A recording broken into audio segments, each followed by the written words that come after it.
The Democrats don't speak for me. Speak for me. Speak for me. Republicans can't speak for me. Speak for me. Speak for me. A bitch ass nigga can't speak for me. Speak for me. Speak for me. You coon ass niggas can't speak for me. Speak for me. Speak for me. Listen here, this is a fact of life. I be rapping like Nat Turner came back to life. Grab Donald Trump by the pussy, he ain't acting right. I never run from a conflict, I be glad to fight. It's a very cold world that we live in. Somebody please tell Elizabeth you're not an Indian. You just trying to con them people to get the benefit. Just another immigrant, stealing from the Indians. That's some punk ass shit and that's too lame. Now we finna step over to Andrew Yang. And you a sucker, you could never speak for black folks. Fake ass pandemic, trying to get the black votes. The Democrats don't speak for me. Speak for me. Speak for me. Republicans can't speak for me. Speak for me. Speak for me. A bitch ass nigga can't speak for me. Speak for me. Speak for me. You coon ass niggas can't speak for me. Speak for me. Speak for me. You know your boy be high off sativa. Kamala wasn't popping, so we said bye, Felicia. She ain't had a right policy. We ain't trying to meet her. Y'all can take Biden too. Bye. We don't need him. We don't need Roland Martin or that coon Al Sharpton. Didn't need Cory Booker from the start, man. I don't fuck with police and no snitch. You know I'm coming with the heat when I spit it. The Democrats don't speak for me. Speak for me. Speak for me. Republicans can't speak for me. Speak for me. Speak for me. A bitch ass nigga can't speak for me. Speak for me. Speak for me. You coon ass niggas can't speak for me. Speak for me. Speak for me. If you ever go to court and this is your luck, try not to get fucked by Benjamin Crump. I know it's hard. You and go is hard. But who the fuck is Amy Cloak? Put her picture up on the bullseye and start throwing darts. People cut our organs out our bodies, that's a stolen heart. They can't save us from the flood like Noah's Ark. Black lives always matter, we finna go for ours. So then we savages, we don't need to pot the piss. Mike Bloomberg is suck thick with that stop and frisk. You ain't speaking for us, we don't know you. Bernie Sanders, and get your funky ass on too. The Democrats don't speak for me. Speak for me. Speak for me. Republicans can't speak for me. Speak for me. Speak for me. A bitch ass nigga can't speak for me. Speak for me. Speak for me. You coon ass niggas can't speak for me. Speak for me. Speak for me.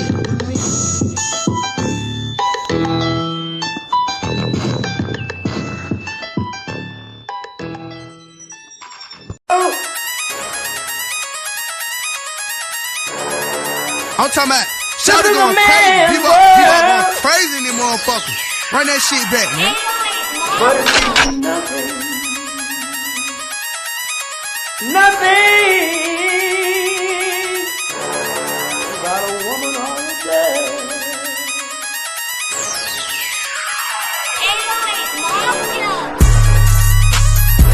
Man made the car.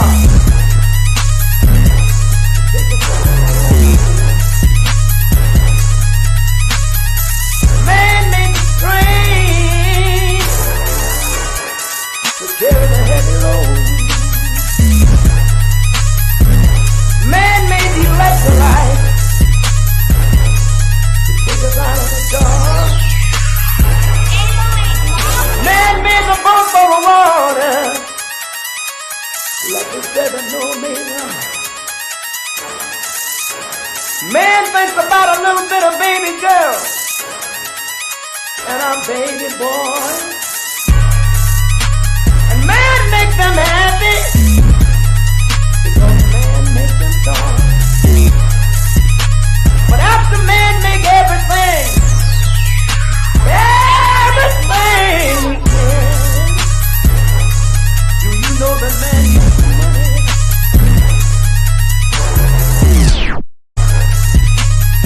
To buy from other men. This is a man's world.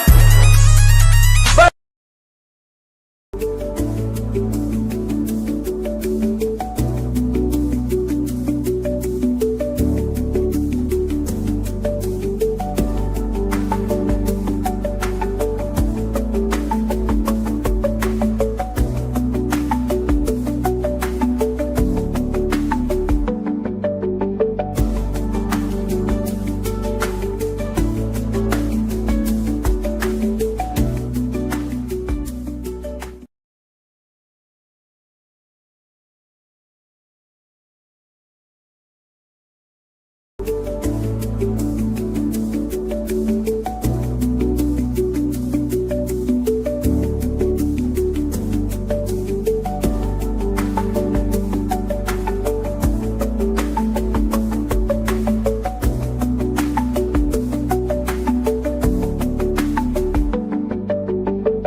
Greetings, Black family. Greetings. Thank y'all for tuning in to another episode of the Frontline Black News. I apologize we didn't go live last night. Still at my sister's house. So we're gonna do a live this morning. So appreciate y'all sticking with us. This is season 5, episode 13, part 2 of the Frontline Black News. I'm your host, Terry Crewman. I'm with the other host, Lady Checced, in the background. And we'll be discussing several topics we didn't get to in part 1.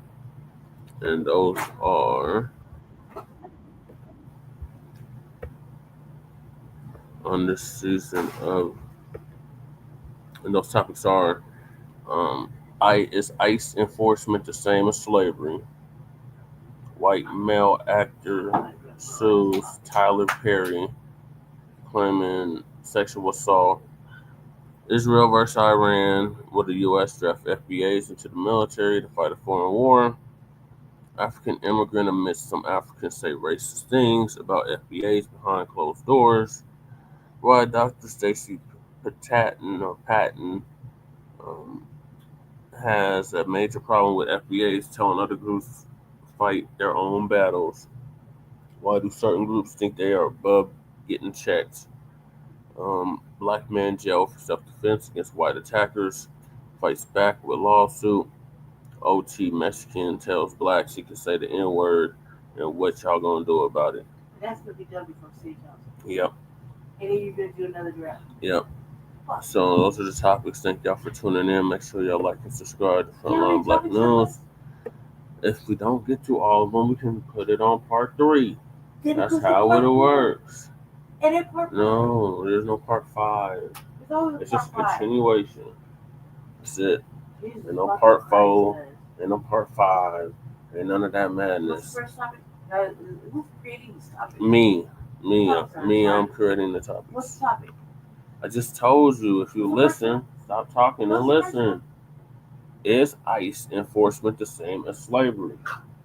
That's the first topic. These Latinos, they're trying to compare these ICE protests to what we went through in slavery. That's where it came from. Can I just, before you play a clip, can I just ask you a question? Oh my God. No, I don't want the mic. You need the mic because you're way over there. They can't hear you. They can hear you. No, they can't. Your voice isn't loud enough. It doesn't carry like that. I doubt everybody's listening anyway. They are. There's 4 people watching, so yes, they are listening. Well, then you can relay my message then. How about that? What is your message? From countries that still practice active fucking slavery. And the people that are doing the active slavery on the active plantation, picking shit like avocados, bananas, and fucking whatever, right? Mm. Doing the oil and whatnot. Mm. That's slavery, and they're black people. Mm-hmm. So no, it's not the same fucking thing. Not the same fucking thing. Not even a little bit. They just go to jail. They don't want to be picked up and rounded up to go to jail. That's it. Everybody's afraid to go to jail, but they're so okay with committing the crime, but they don't want to serve the time. That's it. Problem solved. Next topic. No, it's not. Next topic. This ain't your show. This ain't the RBA. That's not how this runs. Because so I'm gonna play the clip. Who creates these type of topics? Who even fucking entertains these The topics? new black media creates this kind of topics, Brandy. It's like, that's who. How can you even fucking compare? It's not even like apples to oranges comparison. It's like there's no comparison, guys. I apologize. Lady Shay is angry this morning, so she wants to be disruptive and interrupt shit. But let me play it. Dumb, man. If y'all don't see how dumb that is, to even compare notes, it's like stupid. You let your brain run wild. I guess being on Black vacation is everything Lady Shay doesn't understand is stupid. I get it. Well, how is this not stupid? If you don't understand it, then it's stupid. No. That's usually how it works. Do you think it's the same thing? No, Brandy, of course not. Why not? Because one, these people are willingly coming over here. No, just think about where they started from. They're protesting the brink. Where did they start from? In Latin America. Where in Latin America? All over Latin America. They crossed 8 countries to get here. Where did they come from initially? Where was the big gripe from? Venezuela. Venezuela and what else? Cuba. Mexico. Okay. Guatemala. El Salvador. Wait. So all these things have actual plantations, right? They did, yes. They do. They still. did. Where do you think avocados come from? Again, Those aren't the same thing. Where do avocados come from? Latin America, Ronnie. Where do bananas come from? Latin America. So who do you think creates all these rows and rows and rows of plantations? It's not the same thing, Bernie. It is. No, it's not. It is. That's No, slavery, it's not. right? They're getting paid. We didn't get They paid. get paid what? They're getting paid. They get paid more than prisoners get paid. What are you talking about? Okay, so then so that's definitely not the same, right? No, it's not. So they're working on cocoa plantations and motherfucking coffee fields and all that shit, tobacco fields, all that stuff, right? They're getting paid, right? Yep. Nobody gets paid over here, right? No, we didn't get paid. Actually, over in fact, it's called wage theft here too, right? here. Yeah, in modern times, yes. Okay, we're in modern times, so they're trying to convince us it's like modern day slavery. Is that what you're trying to say? Yes. That's what- Okay, yeah, stupid. That sounds just saying it out of your own mouth. Yes, Brandy. Okay, so let's put this way. Do you think that the fear is more that they don't want to go to jail? So they'll say whatever to not go to jail? Like any other person would? No, they're trying to compare our struggle to theirs. No, they're trying to get us No, get Brandy. outraged to get upset to go out there. They're trying to compare our struggle to No, theirs. they're not. Yes, they're they just trying to are. incite us to go outside. Yes, they Don't you are. see the big picture? Yes, Brandy, that is the big picture. The big picture is let's go outside. They're not going to get us outside, so they can stop wasting their time. Well, that would be the waste of time. Because what's easier to get us outraged or upset? By using our shit in their words. That's what I just said. So isn't that what leads us outside? Usually, but it's not working this time. They say usually, right? Yeah, but it's not So working that's what this they're time. doing. It's and it's not working. That's what they're doing. But it is working. No, it's not. It is working because you're talking about it. How's it working? We're not out there. You're talking about it. That's just I'm talking about it because That's it's just a topic like of being discussion. outside. That's why. It's just like No, being it's outside. not You like might as well just- go outside. No, But no, might as well go kick more. No. Talking about it. no, Brandy. No. You been outside? Yes, Brandy. Do you see anybody doing anything? Not currently. You don't see no roundups, right? I mean, the ICE is in Where? rounding people up in Denver. But What do you mean see it with where? your eyes? We've been Yes, outside, right? I've seen it with my own eyes. We've been outside all weekend. God damn it, Brandy. I'm sorry, y'all don't know why she does this shit. But I'm But she wanna asking you be- to use I logic. answered the question. I'm asking you to use logic. We're outside. And isn't Colorado like target number 1? Yes, Brandy. Okay, well, we've been outside. Mm-hmm. Did we not get shifted around yesterday? We're Yes. fucking Mexican paleta truck and a fucking Venezuelan family that Yes. bugged us the whole time on the train. Yes, Brandy. There you go. What the hell does that have to do with this topic, though? But it's not the same thing. It was a waste of time. Clearly. It's not a waste of time, though. It is a waste of No, time. it's not. It's a waste of time that you as a You- black man you are talking. entertaining it. It's a waste of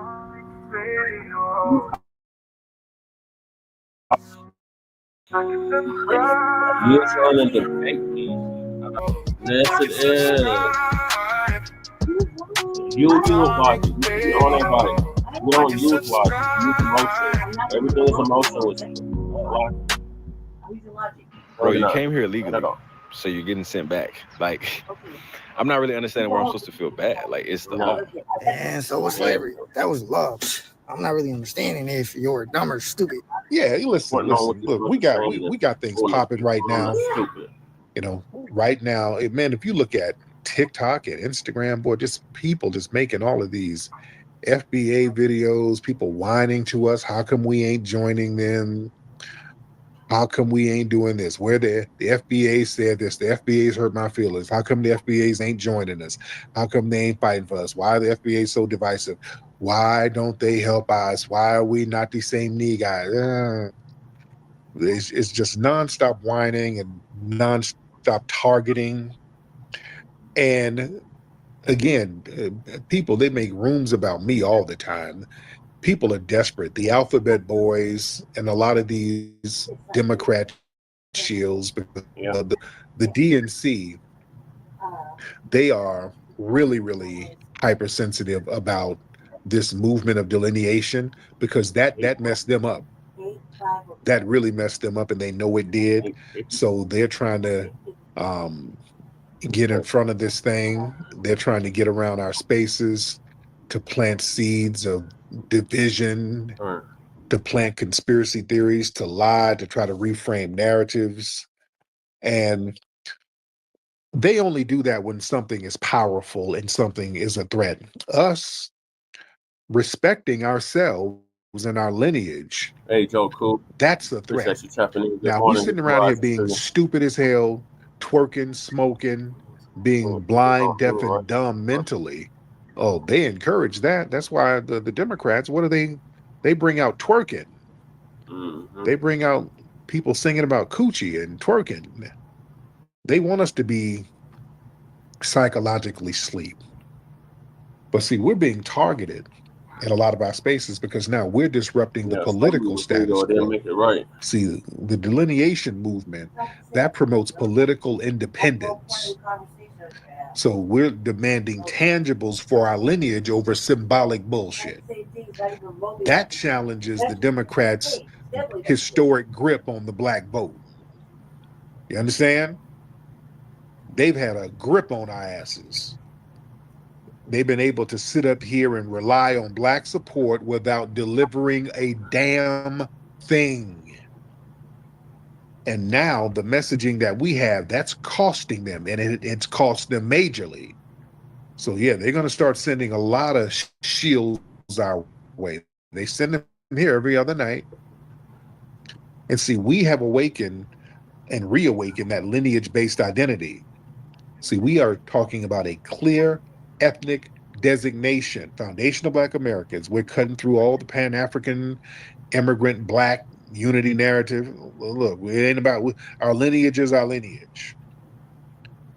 See, they are used to turning us into one big generic Negro, and we're saying no, we're not no big generic Negro. We're not no generic African. We are a very specific lineage group, and that has shaken everybody up. They go out of their way to tell us what we ain't. Oh, y'all is African. We are not no continental Africans. There's no African nation that protects us or provides sanctuary or provides any assistance for us. Right. We can't claim some shit that can't claim us. We claim each other. Foundational Black Americans have always looked out for foundational Black Americans. We have always been all we've got. No other group has really helped us. We've always helped each other. Exactly. That's why we got to focus on each other. We're good. We vote Democrat, but they ain't. You understand? That's why we just got to know who's who.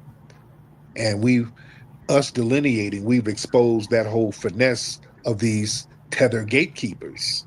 See, we didn't highlight how many of these non-FBA immigrants are strategically placed in media, academia, politics to speak for us. Despite them not sharing the same history, not sharing the same struggle, they didn't go through what we went through. We went through something very unique. And notice they'll do a lot of projecting. They'll say, you FBA niggas think you are special. No, that's you. We didn't say that. That's what you tell women who's cute. See, when a woman is real cute and people want to hate on the cute woman, you think you cute. You think you fine. Oh, you think she's cute. You think she's fine. So you're just trying to take her down a notch. You know? Well, where are my attractive women in here?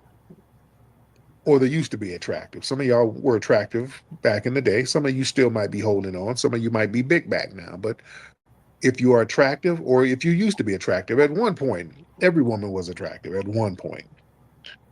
There was something about you that was,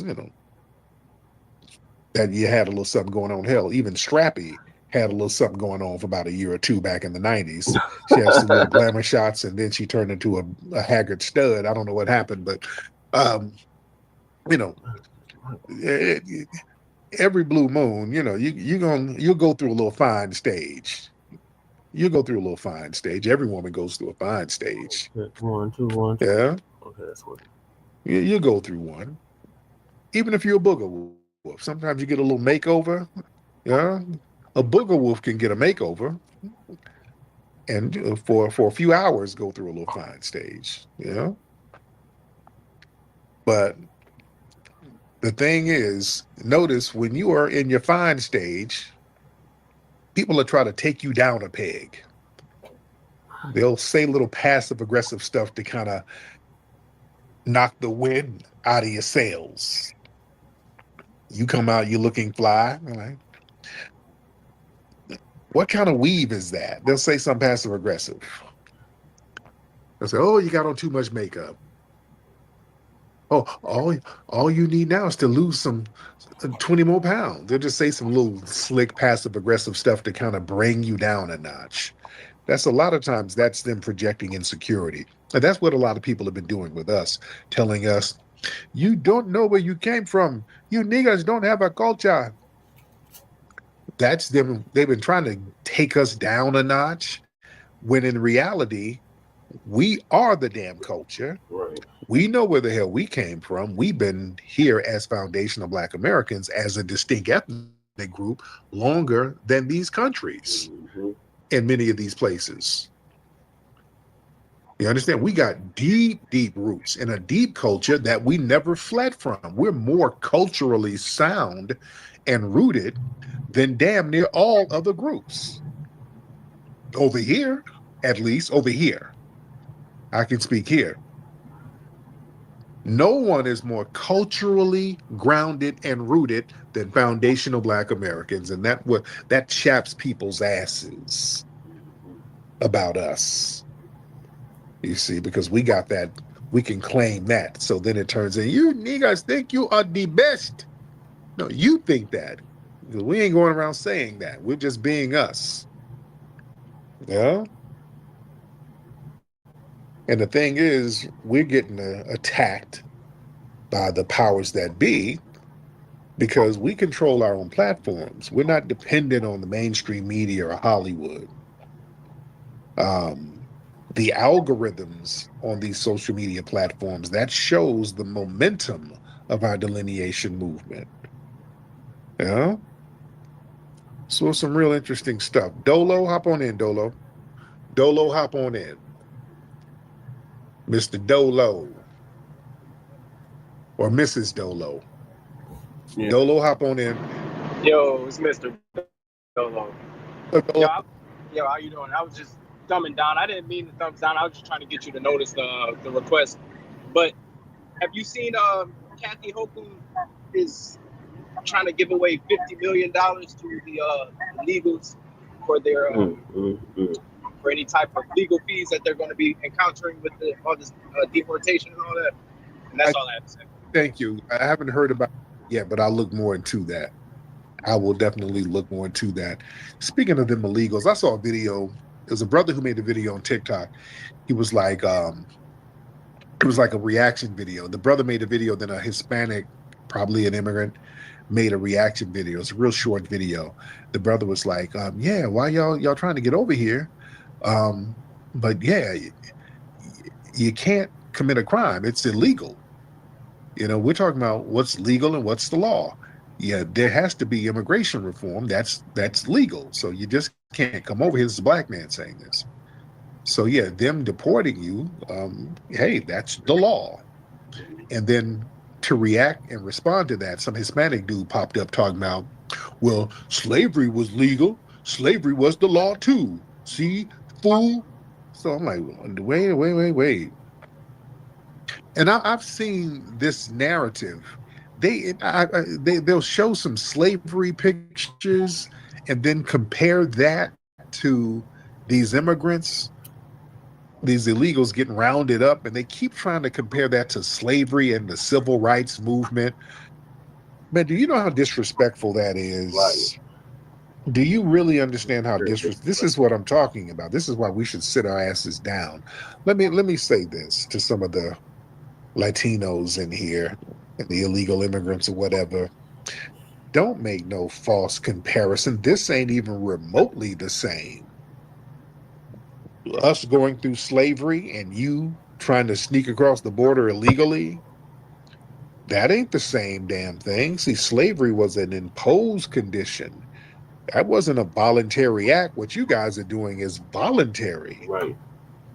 We were kidnapped from foreign lands and here, and then brought to other parts of the land, and then born in bondage against our will. We didn't want to be born on no damn plantation.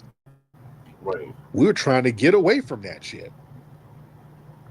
Illegal immigration, no, you're voluntarily trying to come into another sovereign nation, knowing that you're violating immigration law. You're knowingly committing a crime voluntarily, which you have a choice to not do.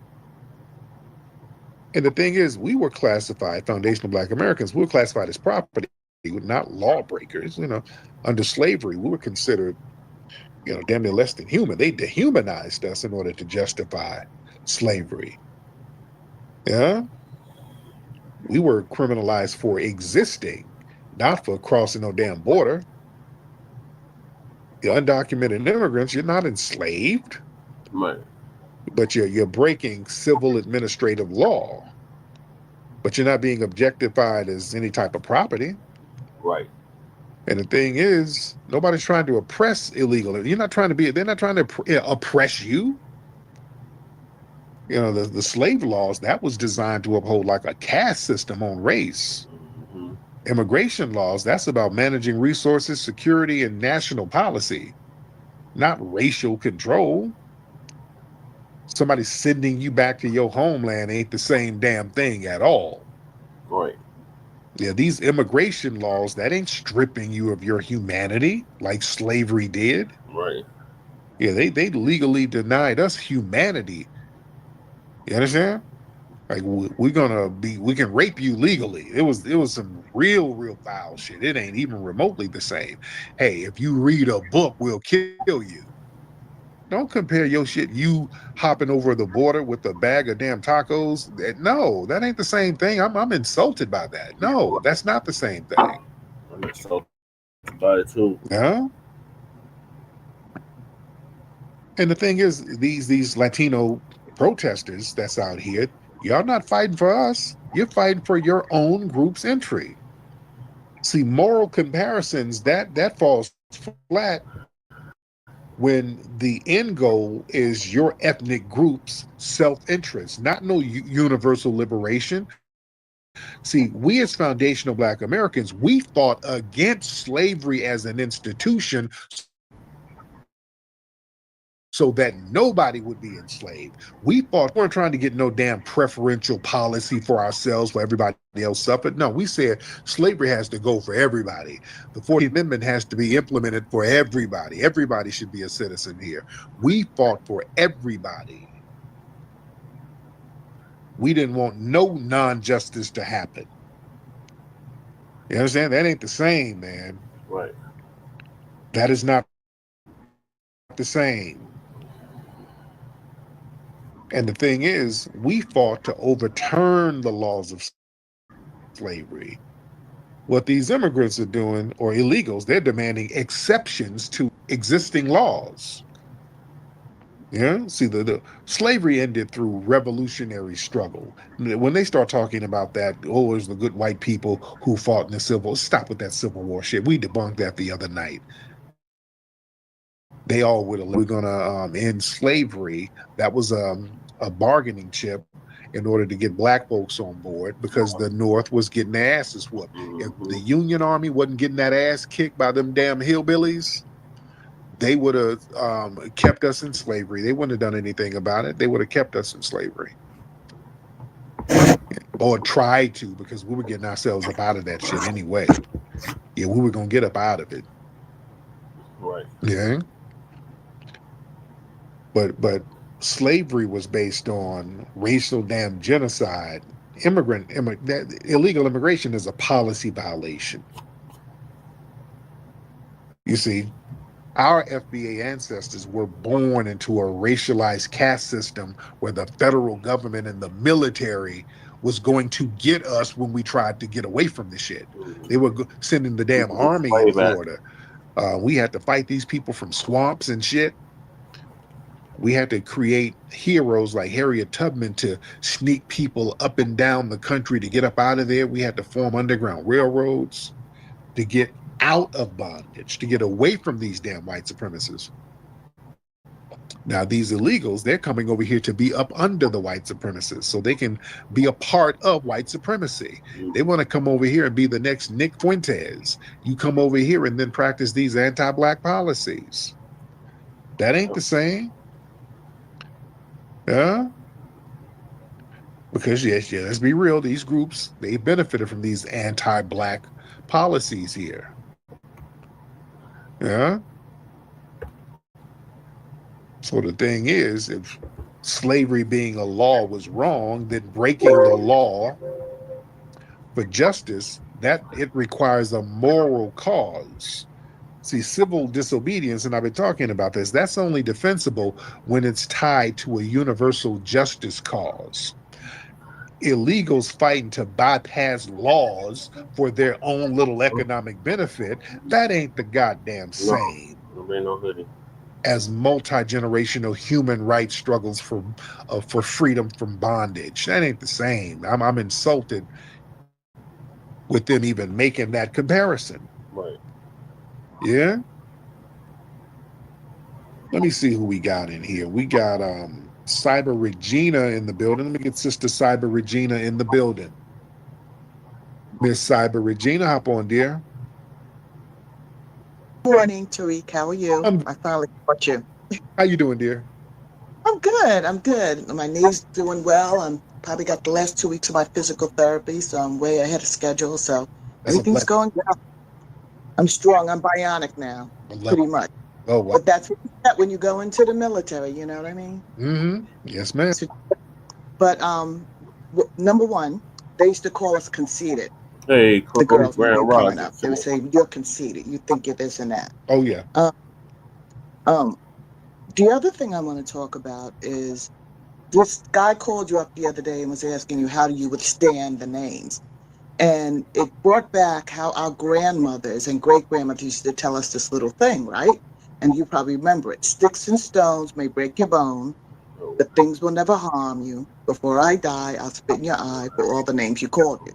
And that was kind of ingrained in us since the time we were little. So people can say whatever they want to. It really doesn't affect us the way they want it to. Mm-hmm. The other thing, I saw something interesting that somebody put up about us being in a different dimension, why we're not being affected by all these things going around us, that we're really just observers. But it also brought back to, we're almost like the guardians. It's like we're sitting above and we're watching, we're observing all the things that are going on that we've gone through already, and we're on a different plane planning for our future, and they're down there in the mud just fighting with each other and trying to bring us down into it. And I'm just so proud of us, of the FBA. I'm just so proud of us that we are not faltering. We are just focused, laser focused. Right. We're doing the things we need to do for ourselves, for our family. You know, like I said before, go and learn, study your history. And I wanted to tell you, there's a documentary out right now on the History Channel. You can probably get it on your in demand. It's called The West, and it's done by Kevin Costner. But it talks about what happened after the Revolutionary War as they moved west and all the different things they went through. And what the series number 4 is called Comancheria. That is the real name of Mexico, and it addresses the entire situation, what happened with Mexico. The Mexican government, which was the Spanish government, they actually invited white settlers to come there to be a buffer class. Here you go again, against the Comanches. They were giving them 160,000 acres. Mm-hmm. And they don't tell the truth about their history. And then there's another woman who come back, and she's Apache, and she's saying how they're being discriminated in Mexico now, and she talks about the whole thing. So their whole history is diluted, and you know why they do what they do, and you know they really don't. They talk about we don't have a history, we don't have a culture. They don't have a history, they don't have a culture, they don't know who they are. So I'm just like really happy that we're doing what we do. But the last thing which really surprised me was that how many people thought that we were immigrants? That is just amazing. It is. how so many, and then I saw this on TikTok. It's like that, how many people thought that we were immigrants. And then someone brought up something was interesting, that the reason why so many Latinos voted for Trump and for to ban immigration, because they thought that we were the targets, that we were the ones that were going to get deported. Isn't that something? Yeah. So it's crazy. Right. But thank you, dear. Let me address that, because this whole thing of people thinking we're immigrants. Look, they know good and well we ain't no damn immigrants. They know good and well that foundational Black Americans are not immigrants, but they understand that we get targeted the most because we're not immigrants. Because we can't just be sent somewhere. We have to be regulated, monitored, surveilled, and oppressed harder in order to keep us in check. Other folks know that we are not no damn immigrants, but what they'll try to do, they'll try to Africanize or Caribbeanize us so that we don't feel the connection to this land that is ours. This is our land, ladies and gentlemen. Right. And they try to play this game. Well, everybody's an immigrant. Even you can be an involuntary immigrant. No. That doesn't make no damn. See, we're not letting them frame shit for us no more. Because I've heard that involuntary immigrant bullshit. No, we're not. We're not immigrants in any sense of the word. We are foundational. We are indigenous to the United States. Right. Our ethnic group was made on this soil. We are the indigenous ethnic group from the soil, ladies and gentlemen.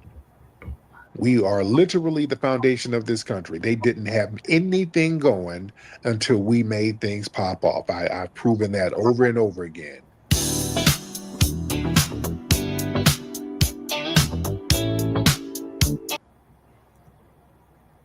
That's that root word. All right. Yeah, I agree with everything Tariq said. Like the audacity of these damn Latinos to try to compare them illegally crossing the border to slavery in America is complete insult. It really is. So continue to hold the line, FBA family. This ain't got nothing to do with us. Continue to let these other groups hold their own nuts, their own chalupas, their own tacos, and their own burritos. We got our own issues to deal with. So in other news, Tyler Perry's being sued by a white man. So Professor Blacc 2 is going to give us an update on that.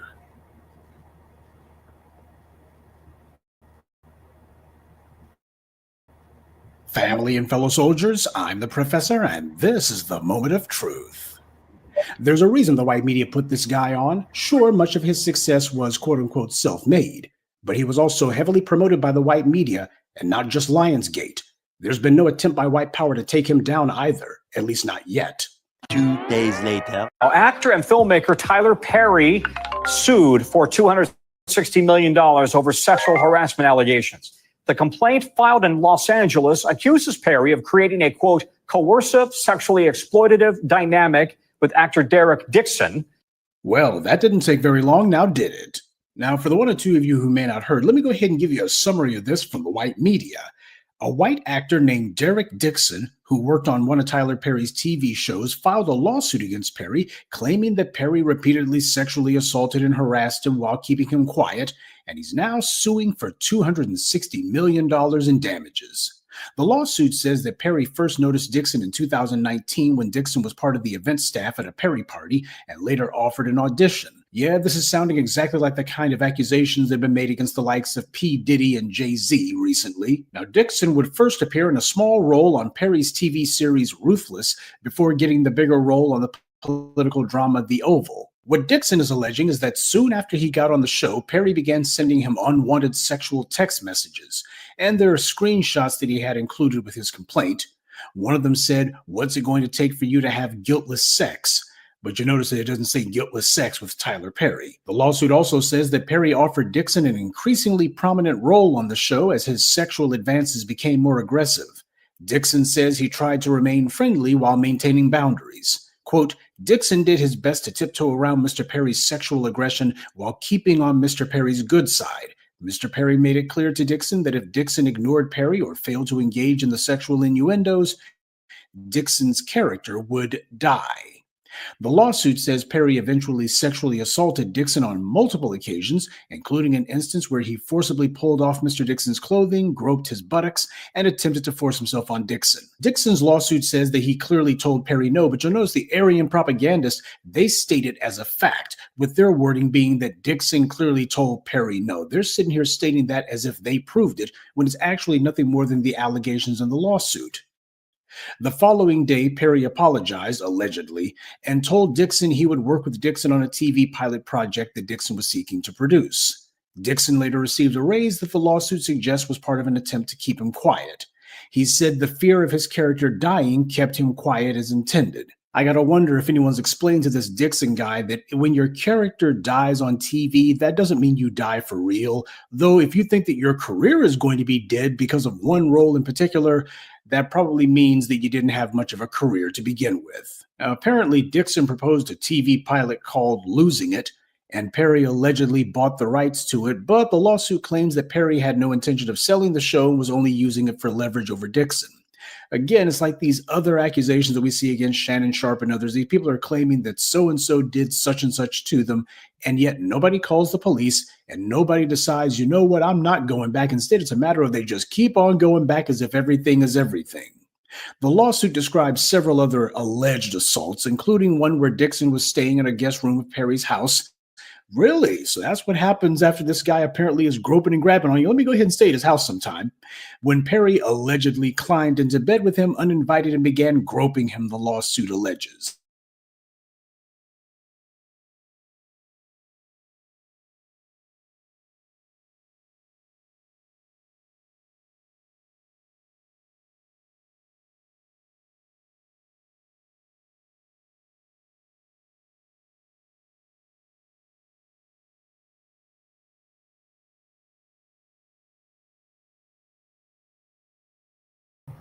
Sorry, y'all. My sister's cat caused the shit to go. Uh-oh. Let me go back to sharing my screen. Say hi, Noty. You just can't pause on the computer and everything. I did a try to blame for breaking the AC. He did yesterday. Several other alleged assaults, including one where Dixon was staying in a guest room of Perry's house. Really? So that's what happens after this guy apparently is groping and grabbing on you. Let me go ahead and lawsuit alleges. Dixon would eventually move from Atlanta, home, to Perry's production studio, to Los Angeles to put distance between the two of them. In 2024, Dixon filed a complaint with the Equal Employment Opportunity Commission, and when that didn't result in any action from the show's producers, he quit. The lawsuit says Mr. Perry took his success in power and used his considerable influence in the entertainment industry to create a coercive, sexually exploitative dynamic with Mr. Dixon, initially promising him career advancement and creative opportunities, such as producing his pilot and casting him in his show, only to subject him to escalating sexual harassment, assault and battery, and professional retaliation. Well, there goes that all-purpose word power, the very word that the white media loves to drag out whenever they want to make a black man accused of something seem like he's a 10-foot-tall monster. Except in Perry's case, he owns his own studio legit, not a mere imprint, but an actual movie and television studio, and in his capacity, he did have the ability to hire and fire people, at least for his shows. But that hardly translates into considerable influence in the entertainment industry. Don't believe it? Just ask Taraji P. Henson. Being in Tyler Perry's productions has hardly done wonders for her career. For his part, Tyler Perry's attorneys are vehemently denouncing these allegations as false. Quote, this is an individual who got close to Tyler Perry for what now appears to be nothing more than setting up a scam. But Tyler will not be shaken down, and we are confident these fabricated claims of harassment will fail. Now, I'm not a lawyer, but I am a keen observer of the court of public opinion. And from what I see, the problem for this Dixon guy is that the text messages that he put out there are so vague and so indistinct that they could be interpreted however you want. Frankly, it's weak sauce. Now, a number of people have said that Derek Dixon is gay and his sexuality shouldn't necessarily be an issue. But the truth is that the text messages from Tyler Perry that he put out there could very easily be looked at as Perry merely trying to make a gay actor that he has working for him feel comfortable about living his truth. The main connective tissue, if you will, between Dixon's assault claims and any of the coercion or alleged harassment that led up to it happens to be the text messages. And truth be told, that's simply not strong enough, at least not on his face. At most, you could say that Perry was perhaps low-key trying to come on to the guy if you believe what it is that Dixon's saying. But frankly, the text where Perry calls himself a stud, that text could easily be seen as Perry just being a typical Hollywood egomaniac. He wouldn't be the first. And the others could be easily seen as risque humor, but nothing coercive. Most of it isn't even offensive, truth be told. And I'm not sticking up for Tyler Perry, obviously, but I'm just saying the hard truth happens to be Derek Dixon is fighting an uphill battle because the only thing he's got is basically his word. He doesn't have any evidence of any sort of sexual assault or anything else. On the other hand, Tyler Perry has a bigger problem than Dixon. His accuser is white. Naturally, if there's any damaging or unflattering information about Derek Dixon, the white media is not going to be looking to put that front page news. And if they do come across it, they'll downplay it or just not report it altogether. Jonathan Majors ran halfway across Manhattan while his white girlfriend chased him. A crooked jury still decided, though, to find him guilty of misdemeanor assault. But we know what his real crime was. So if Jonathan Majors could get railroaded, it could happen to any black celebrity. And I don't think the timing is any coincidence. With the backdrop of the Diddy trial going on, someone probably thinks that they chose their moment carefully.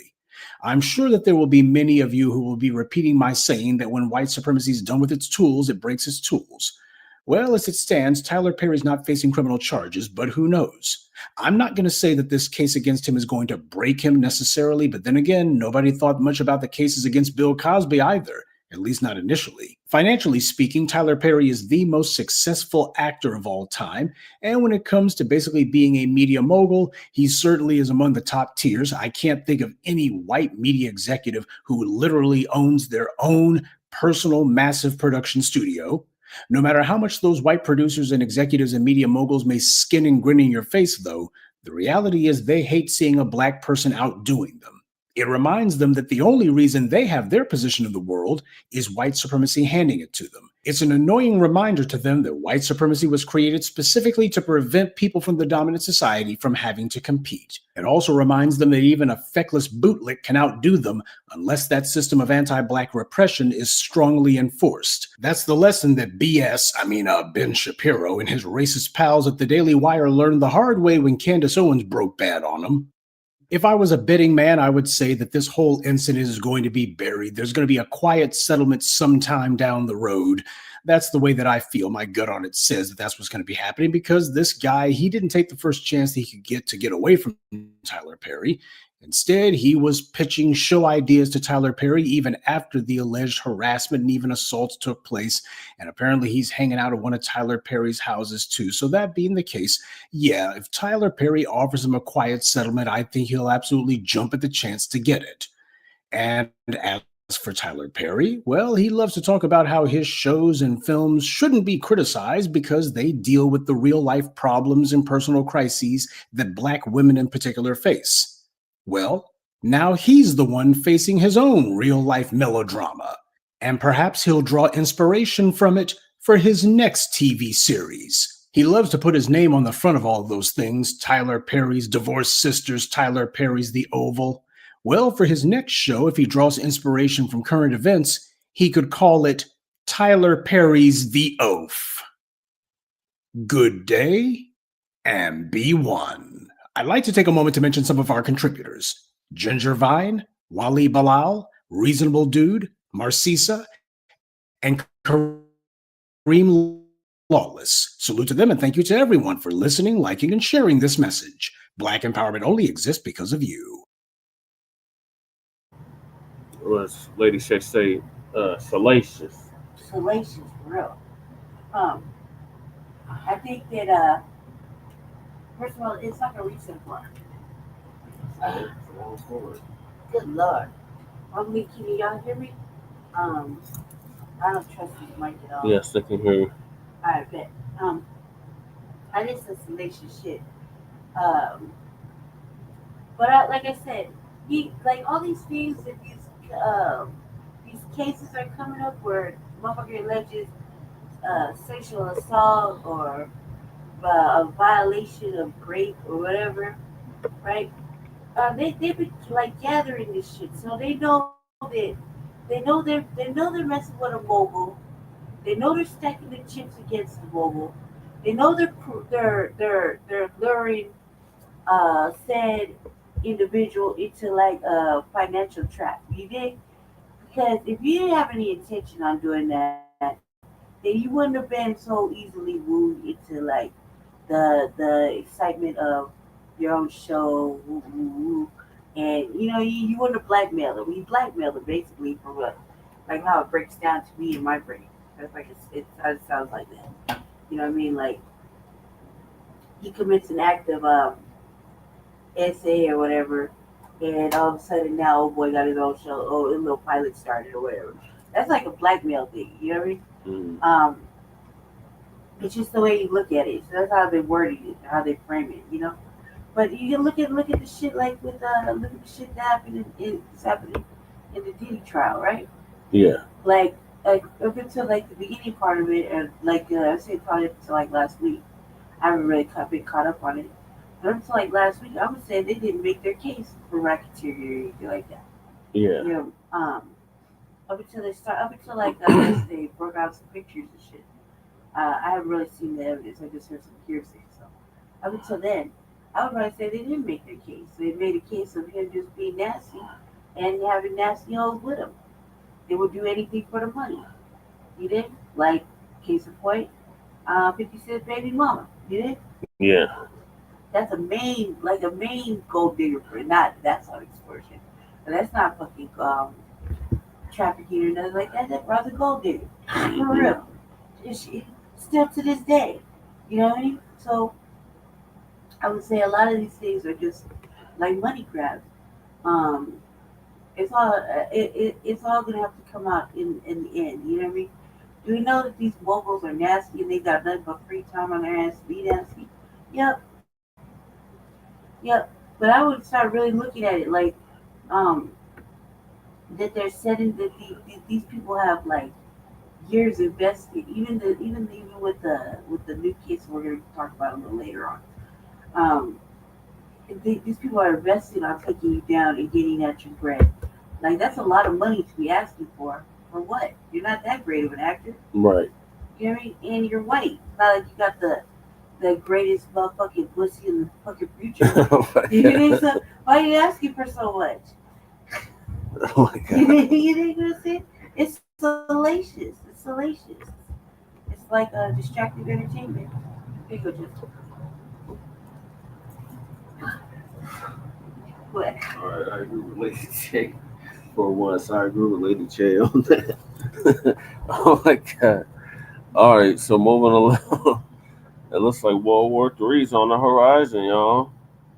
And Israel and Iran are in full effect. The U.S. just did a sneak attack yesterday. Took out a whole bunch of their nuclear facilities in Iran. So the question now is, will the U.S. draft FBAs into the military to fight a foreign war? It hasn't stopped them in the past. And let's see what Uncle Phil has to say about this. Now, I'm pretty sure some of you that may pay attention to global, things is going on, you them back. So you may say, okay, Phil, what that got to do with us? Well, this is what it has to do with you, or possibly has to do with you. If they escalate this conflict a little bit more, now Trump talking about the U.S. may even get involved with it. It could start involving you, and something that people are kind of discussing here and there. I want you to check out this clip. You will be the soldiers of World War III. No, the hell we ain't. I promise you, you will see in record numbers the amount of people getting quote unquote drafted, if it were a thing, say no. You're going to have to build more prisons. You're going to have to build a lot more prisons. And I mean a lot more prisons. Ain't nobody going to be going nowhere fighting no pointless war. Send me to jail. I like men, so it don't bother me none. Okay, brother. I didn't know you viewed jail as a place that you can go get with, I guess, other dudes, I guess. But aside from that craziness, there's a lot of people that feel just like him, that they say that if they were to draft them into the United States military for service, that they would not go, that they say, put me in jail, no different than Muhammad Ali. But with this conflict, and it can escalate, ladies and gentlemen, it can escalate. You know, remember, a long time ago before World War II, the Japanese attacked Pearl Harbor, and then, the rest is history, with that. But I don't think this society would be the society to draft. Let me just go ahead and put that out there. Because this society really don't have no love for country like that. This country really has not giving black people for sure anything, and even others. Well, let's focus it on us. We haven't been given anything. See, if you go back to World War II, when my grandfather was fighting in World War II, there was a time period where black people, even though they were treated horribly, they can at least work a job and provide a home, not an apartment, but a house. Okay, one job can buy 2 cars. Your wife can stay home to take care of your children. Yep. You feel me? You fast forward today, everybody in some sort of debt. Kids can't even afford, when I say kids, I'm talking about your young adult kids, that's 18, 19, 20, 21, 22, can't even afford to buy or even rent a home or an apartment. They have to stay with their mama. When I was coming up, you wanted to get away from your mama real quick. Real quick. But it's not as easy today. Yeah. My daughter was telling me here in the Houston area, a 1-bedroom is $1,800. Oh. $1,800. Back when I was coming up, on her same age, I'm like Denver, late 90s or so, $300 some odd dollars in Port Arthur. How could somebody afford that? So you're not giving nobody a good quality of life here. People struggling here all the freaking time. Then you want to say, well, come fight a war. That's something that y'all started. Let's call it what it is. Israel's the one to drop bombs on them, saying they couldn't have a nuclear weapon. Well, this is how I feel about that. You got them. Yeah. You got them. A lot of y'all European countries got them. Yep. I know Pakistan have them. I think China and Russia, all these different people got them. How you gonna tell them they can't have it and you got it? How does that even work? If you want to say something, everybody denuclearize, everybody throughout the world, nobody have them. I think that would be the best route. Nobody have that. Why do you need something to destroy that much stuff? I mean, that's just crazy to me. Asia, Europe. But you can't run around telling Iran what they can't have and you have it. And it's been proven that when the countries have those weapons, it is a deterrent from your aggression. That is something that's proven. Because the threat will always be there for them to use it on you. Those 2 continents. So they thought the same thing. I was saying, well, hey, let's go ahead and get one. South America. That way, leave us the hell alone. Not Australia. So if you run around here talking about what they can't, who are you? And start a war with a country that didn't fire at you first. Because I'm watching the news. Iran didn't fire at Israel first. India's on the list. And now America want to get into it. Now Trump, let me get into Trump here for a minute. Trump ran around here on the campaign trail saying Kamala Harris will get us into World War III because she comes across as weak. She's not strong and XYZ, and I'll keep us out of wars. I would help end the Ukraine-Russia war on day 1. In 24 hours, that war be done. Well, a lot of 24 hours have passed and that war is not done. That's number 1. Number 2, you're talking about new wars, and look what's happening. The only reason Israel can do what they do is because the United States supply them with money and weapons. Yep.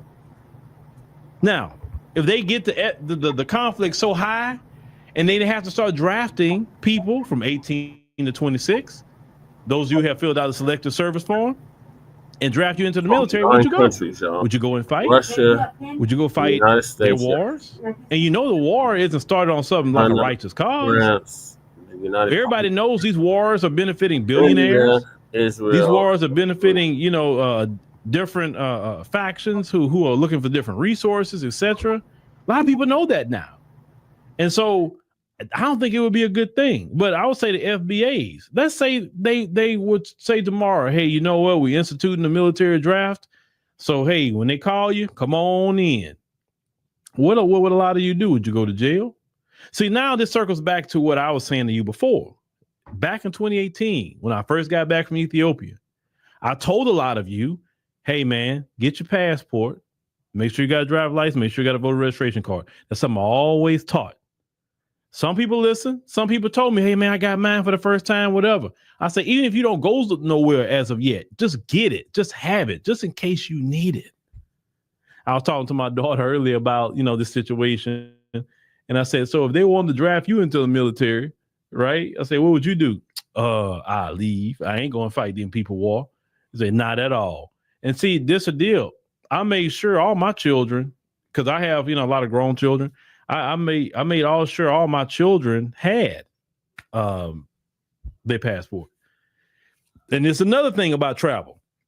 When I told you I was traveling, going to the African continent and things like that, I built relationships with people. So I can literally go with my grown children and say, hey, let me get this apartment. Let me get this. Okay, y'all stay here. Hey, this person, hey, make sure you keep an eye out on them. Make sure they're good or whatever, right? Show them the ropes or whatever. I got relationships and I got people in multiple countries in the African continent that I can do that with. Do you have that kind of relationship? No. A lot of you don't. But if something like that would have happened, y'all be emailing me and calling and trying to say, hey, Phil, how did you do it? And who do you know? And X, Y, Z. I tell Black people, you stop listening to people telling you don't go.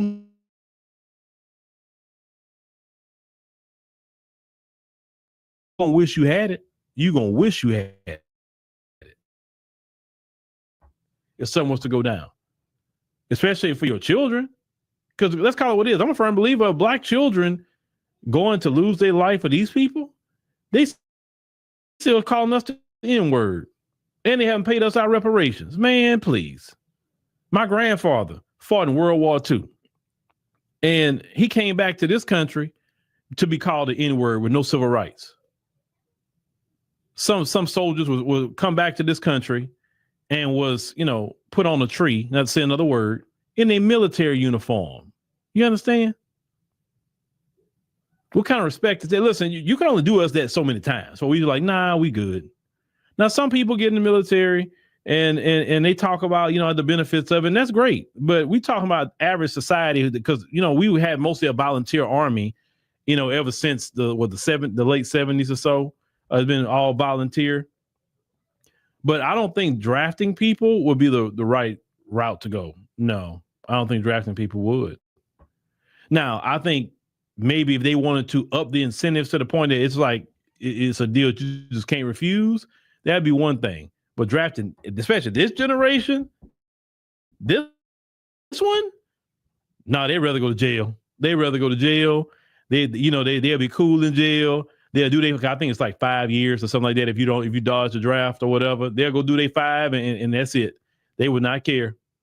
They won't care. And the deal is, if you got millions of people who refusing to go, you can't jail them all. That's the thing. You can't jail them all. So I don't think getting involved in this war would be the thing to do.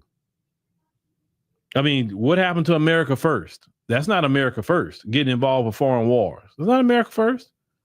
You're not solving the problem of America first. Actually, that's going to make gas prices jack up because you're disrupting the oil over there. A lot of times the oil's been used over here. Leonard. But that's something I want y'all to think about. If they get into World War III and they start drafting your child, and I'm talking about your grown children, 18 to 26, what would you do? What position you be in? You tell them, hey, son, daughter, just go to jail? Or would you say, you know what? Because you're in a position to? Yeah, let me go ahead and take you over here to whatever country you got a relationship with people and say, and you just hang out over there to it's good for you to come back, because your kid may not even want to come back, right? Because I just know how I feel about it. If my children say, hey, Dad, I'm not doing it, then hey, take me over there. All right, let's get on the plane and go. Because I don't want my children dying for them. For what? They don't even pay us our reparations and keep calling us the N-word. No, ain't dying for these people to have no comfort. That's the last thing I'm thinking about with my children.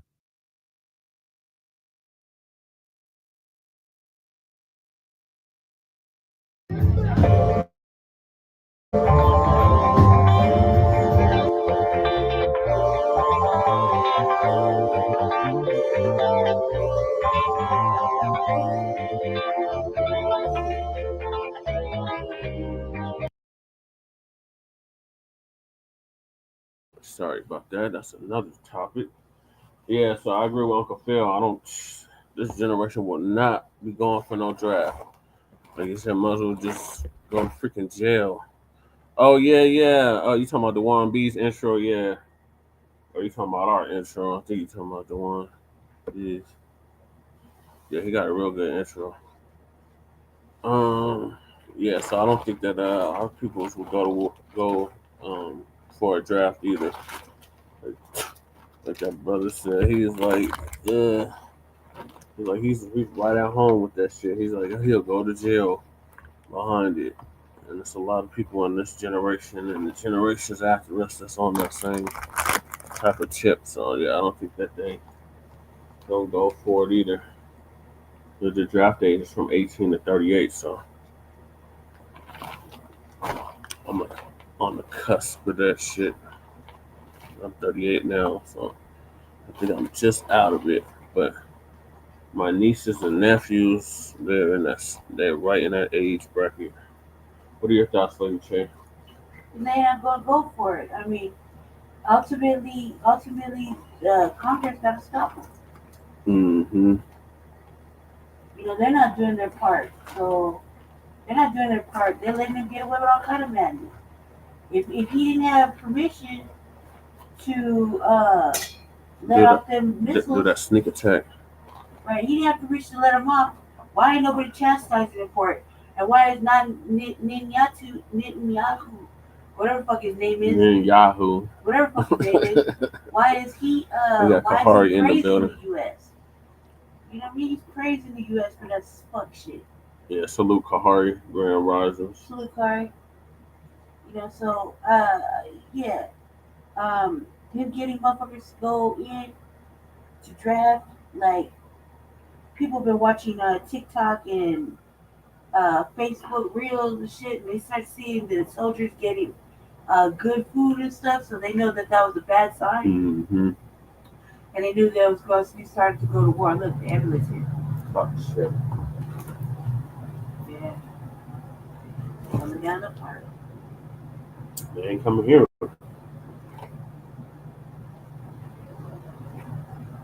That's what I was watching The Punisher. I was seeing some little white boy kind of. Yeah. $20 said it had something to do with overdose. Oh, it might be an overdose. Please, let me look. Sorry, y'all. Some We have some paramedic activities happening outside of my sister's place. Yeah.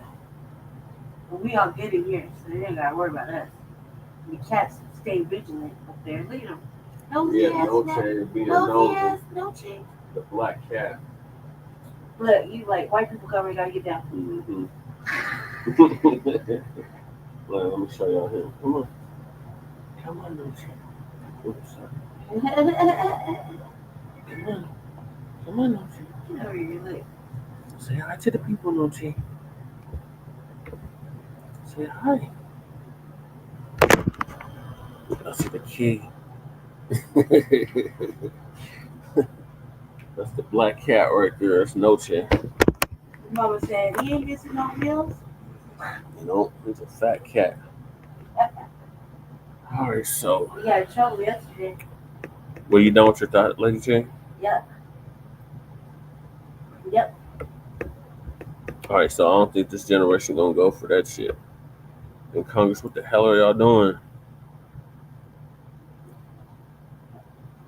All right, moving along. African immigrant admits some Africans say racist things about FBAs behind closed doors.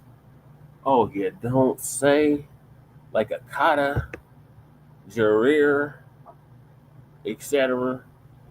Uncle Phil gonna give us an update on that again. They took a gurney. Oh shit! Somebody did OD. Damn. Fentanyl epidemic, y'all. We got this African brother that's discussing, other immigrants in general are discussing some of the responses and how they've been feeling about us as FBAs. And you remember when, the other African brother was discussing how the Latinos try to sabotage FBAs on the job. Now, this particular African brother going to be talking about, some of the things and the disdain that has come, unfortunately, from the diaspora. Let's go ahead and check this out. I made a video a couple of days ago talking about the two most racist things I heard in high school when I first moved here. But I just want to say there's nothing more racist than Africans towards African Americans. First of all, Africans think they are like better in a lot of ways. It's not me. I just know some Africans, some like pure Africans that were born there and spent so many years in Africa. And the stuff that he's saying behind African Americans are crazy. Making fun of their culture, making fun of the way they dress. I don't even think I can say some of the things. A lot of FBAs will say, yeah, we kind of knew, some of that. We've heard it online, and this is what really sparked delineation, is because you can't really join with people, even though they may be a distant cousin. You can't join with people that really don't want to join with you. Now, while I was in Ethiopia, and in Ethiopia, shout out to the Ethiopians, every time I go over there, man, it's nothing but love. They welcome me in, all of that, right? So I remember, me and YALL was having this discussion about, delineation, because she was really wanting to know more about delineation and, what really, got it sparked, and because she really didn't understand it. And the one thing I told YALL at the time was, I said, listen, if everybody was like the Ethiopians that I've met the first time, or even the Ethiopians I've met now, this wouldn't be a conversation. I say, what it is that people, get out of the culture they come from, and they bring some culture. I don't know what they bring with them. I said, because I've been to other African countries outside of Ethiopia, and it's been the same thing. I can honestly say it. They've been nice. They've been cool, cordial. I haven't gotten nothing bad from them or nothing like that. Now, do some people have some experiences? Yeah, they do. But then when I listen to the full story of how people have some bad experiences, I'm like, bro, you did that in America. Why you get over there doing that? I'm like, I don't get that, right? But when the people come over here, and it's just not some, not all, because there's a lot of cool brothers and sisters that's here and immigrated here. I met plenty of you. I rock with you, okay? So I'll make sure I say that up front. But there are some that do come over here that, like he said, feel they're better. And then, but when you really tell them about, okay, what makes you better? Well, what makes you better? How is your culture better? Because all thing you have to really tell them and say, well, you didn't really stand on business in your culture, bro. I said, because you left it. You left everything of where your culture originates to come over here. I guess that culture didn't work too well for you over there, right? If you're so much better, you would show me how better you are in your own homeland. It's like all these other groups. They come over here and they think they're better than FBAs. They think they're better. What if we pulled that and say, you know what? We better because we can't get deported. What if we say that? Well, what if we say as FBAs, well, when we make more money, we are the richest black group in the world. And the rest of y'all with whole countries don't even match our GDP as black Americans. We don't say that. We don't even try to stunt like that. We can stunt on our culture. We can stunt on our innovation. We can stunt on so much, and we don't even do that. Like I always tell people, don't get in a pissing contest that you ain't gonna win. And then, but what you are starting to see, there's something starting to happen. Even this conversation is starting to come up. All the other groups now are starting to really admit about their anti-black racism, tribalism, and things like that. They're admitting it, and they're having to come to grips with it. Why?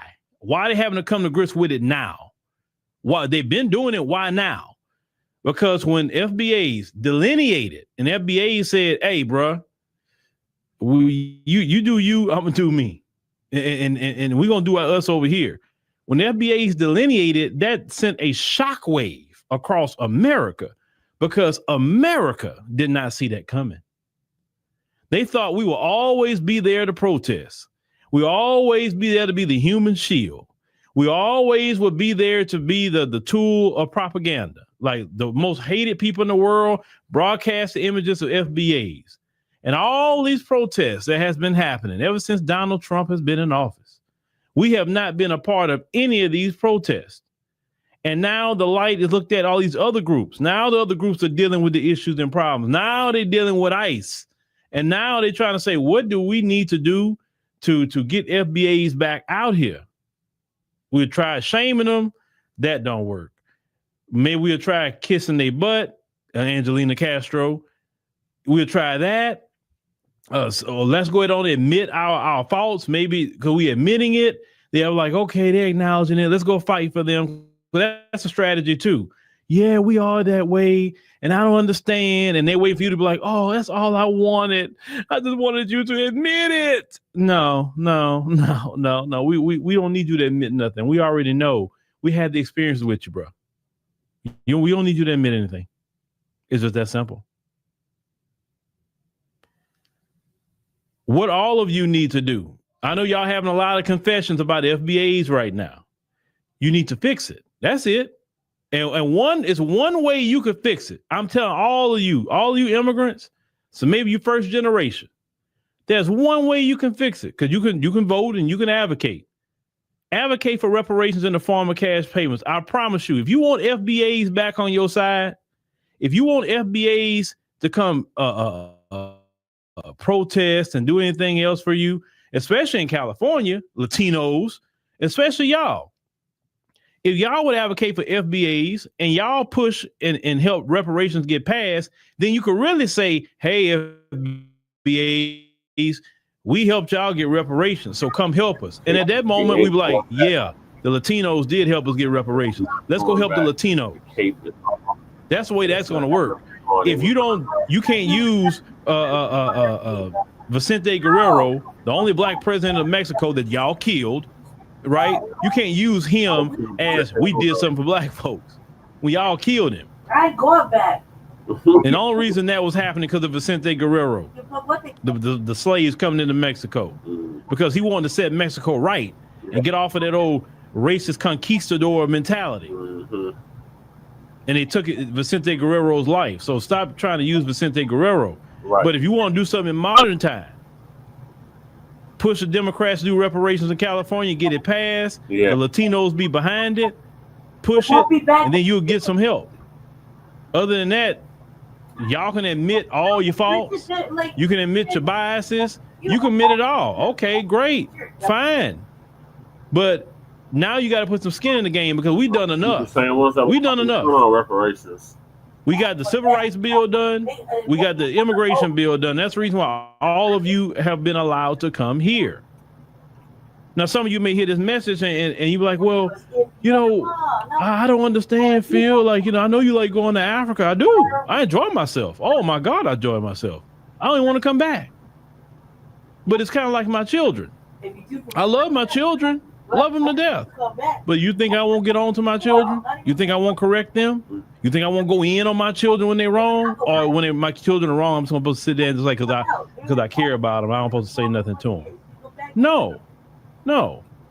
If family or distant family is wrong, I'm gonna call you out. Maybe not with the venom as I would call out the folks, because I'm not as vicious as I am with the folks. I don't do that. But I am gonna get you straight. I'm gonna handle you a little bit more softer, even though I seem like I'm being harsh. I'm still handling you much softer than I would handle the folks. You understand? Because at the end of the day, the folks is the problem.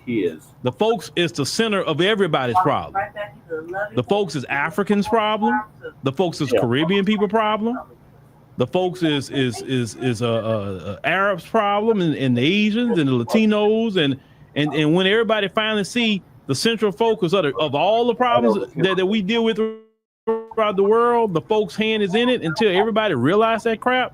That's when you're gonna stop fighting against FBAs for sure and each other and realize we all got a common issue, and it's the folks. Not the other way and around. Unfortunately, a lot of you immigrate here and you try to get on their side. Now they want you out of here. They want to deport you behind. So all them little, and it's the thing. It's kind of like Felicia. I'm gonna remember that when people have said things to us, we remembered it, and that's why I say, hey, you on your own, bro. Do you?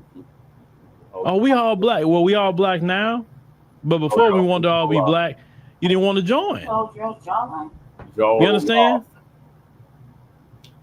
We can't be all black when it benefits you. We got to be all black when it benefits the both of us. Let's be all black about these reparations.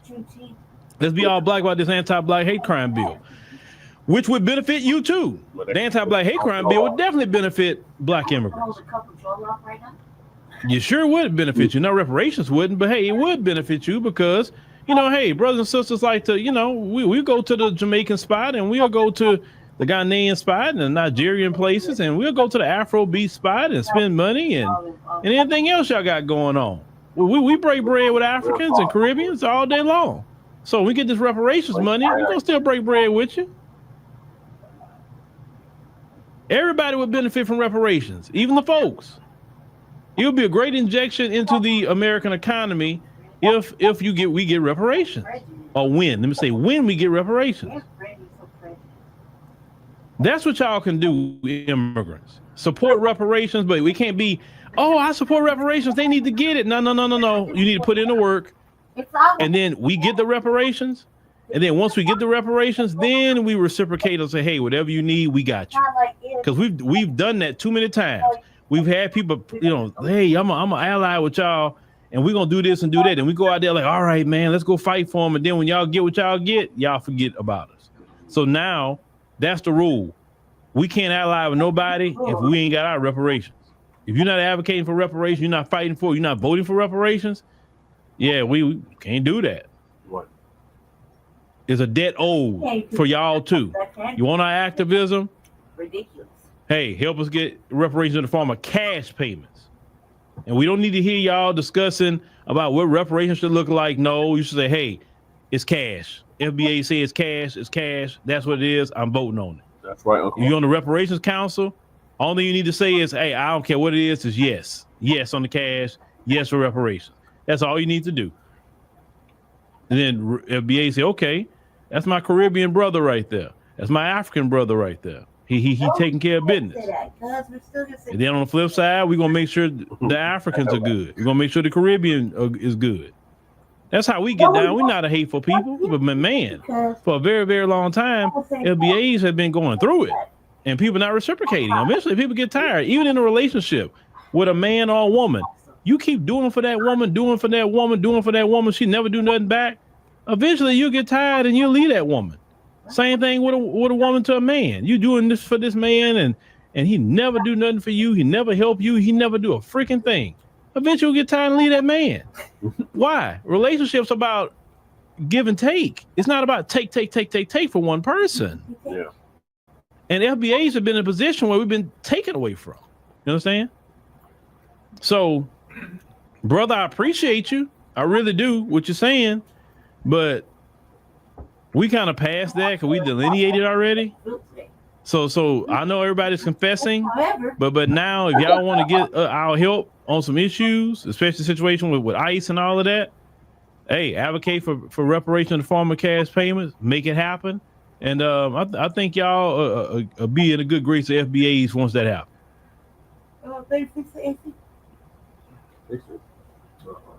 You've tried it your way, but you're still in debt. Or maybe you're doing okay, but want to invest smarter. I partially agree with Uncle Phil saying, but certain things I don't agree with Uncle Phil saying. Sorry, y'all, I gotta fix this AC. I think you should get some duct tape. They didn't want to move anymore. I get it on the outside of the thing. What I'm saying is I partially agree with what Uncle Phil said, but Uncle Phil don't speak to me, so I'm just gonna say it like how I would say it. Because it's tricky. First of all, like he's basically gonna walk us back into the loving arms of the motherfucking Democrats or Republicans, and we ain't doing none of that. So, I think the motherfuckers been on the couch. They're not used to being on the couch. I've been on the couch for like 3 years, and I like my brain hasn't disintegrated or anything yet. So, I feel like this is a real stupid ass thinking. Like, check it out. Reparations is owed. It's not if, it's when. Okay? And it's ours, and we want it now. That's pretty much how it works, right?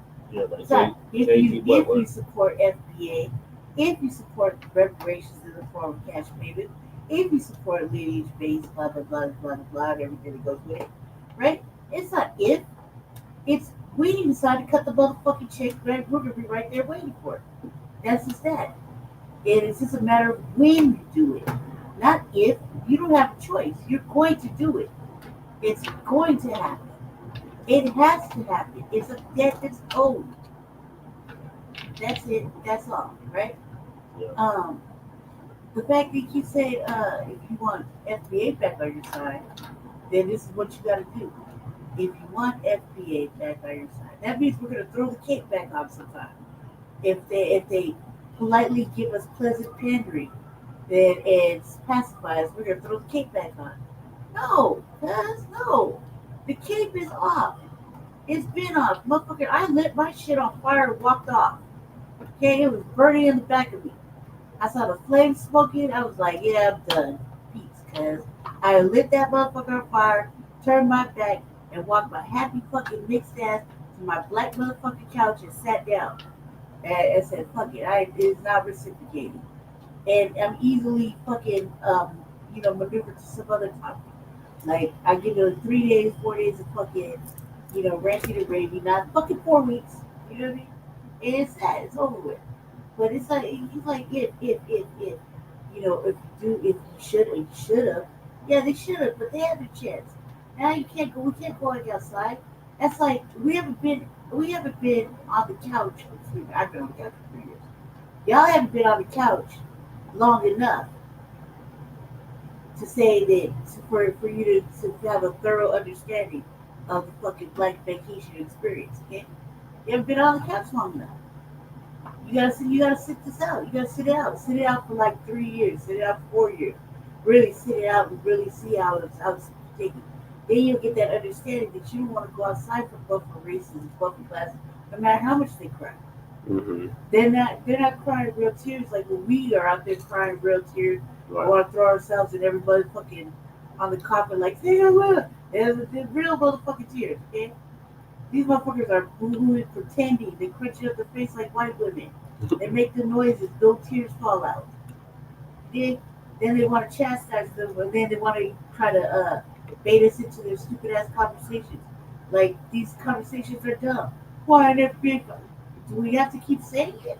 I thought we made it very clear when the elections happened what we weren't going to do. Right. And every week after that, how many months has it been? Since the election. Almost half a year, 6 months. 6 months, right? So you think in 6 months they got the fucking memo? They got the memo. 6, 7 months, yeah. So, it's not a big deal. Now it's up to FBA to just not to keep perpetuating the bullshit.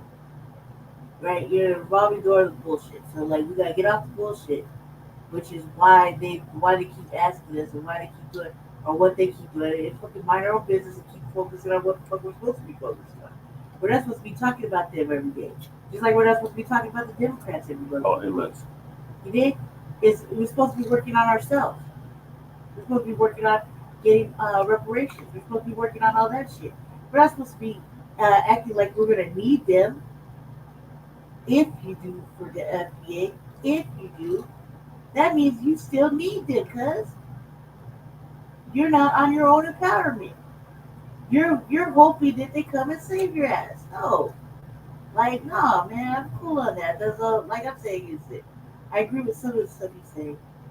The other stuff, I don't agree with because I'm on my own empowerment. I'm on my own shit. Like, why would they being that if you say the word if is like having hope. It doesn't exist. You did? Yeah. Hope is like one of those things that gave that black people always go, I got hope. We always got to try to hold on to. We're holding on to a nothing burger. A fucking empty space of nothing. Not even energy fills hope. Mm-hmm. What is that? Just like the word if, right? Yeah. Like shoulda, woulda, coulda. You know what I mean? Mm-hmm. If I would have done this. If you would do this. If you do that. Like, stop giving these motherfucking hints. Like, it was just the thing that bothers me about Uncle Phil. This is me personally, my own personal opinion. What bothers me about Uncle Phil. It's my own personal opinion. So treat it as gospel, okay? The opinion of Brandy Marine, right? Opinion of Brandy Marine is that Uncle Phil try to give these motherfuckers tips on how to get us back.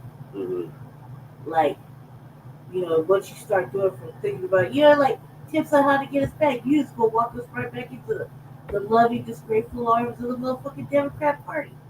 It's not gonna do shit for us or the Republicans. They never did anything, but at least we actively know they don't give a fuck about us. You did? So it's pointless. It's pointless. It's like or getting these alternate buffer races or the dominant society to take up our cause, and we just mosey our black asses over there to them. No, that's what bothers me the most about him.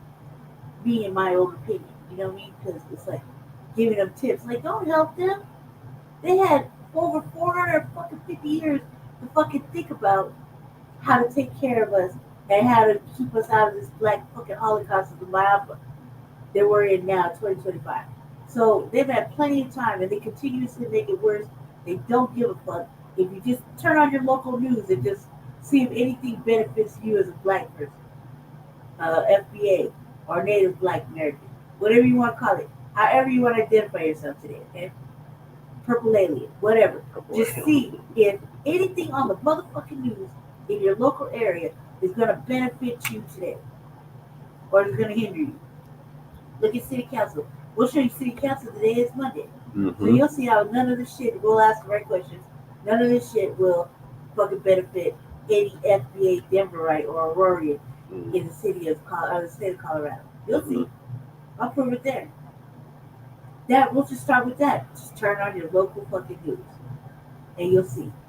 So while we sit here giving them fucking hints and dips and shit for fucking how to better us, they've had so much time. And they haven't done it yet. They're not gonna do it. It's up to us to do it. And not for everybody and they goddamn mama, just for us. And we ain't gotta fucking have these conversations anymore because it doesn't matter where we're at. They know exactly where we're at. They can knock on the fucking door and ask us to come outside. Do you think they do? No. You think they see us at the grocery store, mind our own black business? Hey, you think you come to this protest and stand with me because I need a black friend and a handhold? No. They're making TikToks and videos asking questions, but they're not asking people directly. So they're just doing lazy work. You go, Cass. Stop giving them chips. To hell with them. Let them hold their own chalupa. Let them hold their own nuts. He can't do it no more. But he's married to one, so that's why he got to feel the need to give that group tips. I don't care how frisky I am, because you're not getting me to go back. I ain't going back. I don't give a fuck what they say. I don't care how ambiguous I look and the fact that I can probably get rounded up with all these common folk. Okay, I don't care. I'm not going back. I said I'm not going back. I'm not going back. Right. Once my black ass took my black ass out and sat on my black ass motherfucking couch, kicked my black ass feet up, and sat there and opened a soda and popped some popcorn, I was convinced I wasn't going back outside unless there was a fucking major motherfucking tragedy that happened to one of our black brothers and sisters, or something fucking major happened, like, I don't know, the absolute denial of motherfucking what we're asking for. Let me not hold it. Actual motherfucking denial of what like in the plain out words, fuck you, fuck no, we're never gonna do it, and we have to go burn the city down. That's the only time I'm coming out. That's the only time I'm coming out. You know what I mean? That's the only time I'm coming out is when we gotta go burn the city down. Yeah. That's it. That's all. And it's gotta be on our black terms. Right. That's it. I'm not coming out for any other time. Or one of us, has a personal tragedy, and then we didn't commit suicide for it. I'm coming out for the burning of the city. That's it. That's what I got. That's what I feel is my duties. Okay. And to fucking keep pushing the fucking empowerment. Like empowerment starts with me. Yeah. You did? So aside from that, I don't see any other reason to go outside. Well, this doctor who we're going to cover next begs to differ. Miss Dr. Stacey Patton or Patton has a major problem with FBAs telling other groups to fight their own battles. She would. She would. So Uncle Phil gonna give us an update on that as well. Coming outside only with the city. You got to Greatly appreciate it. Make sure you click that subscribe button. It's free. It don't cost you anything. The like button also helps us as well. It's free. It doesn't cost you anything. It don't bite you. Nothing like that. It's just a click of a button. That way you know exactly what we got going on.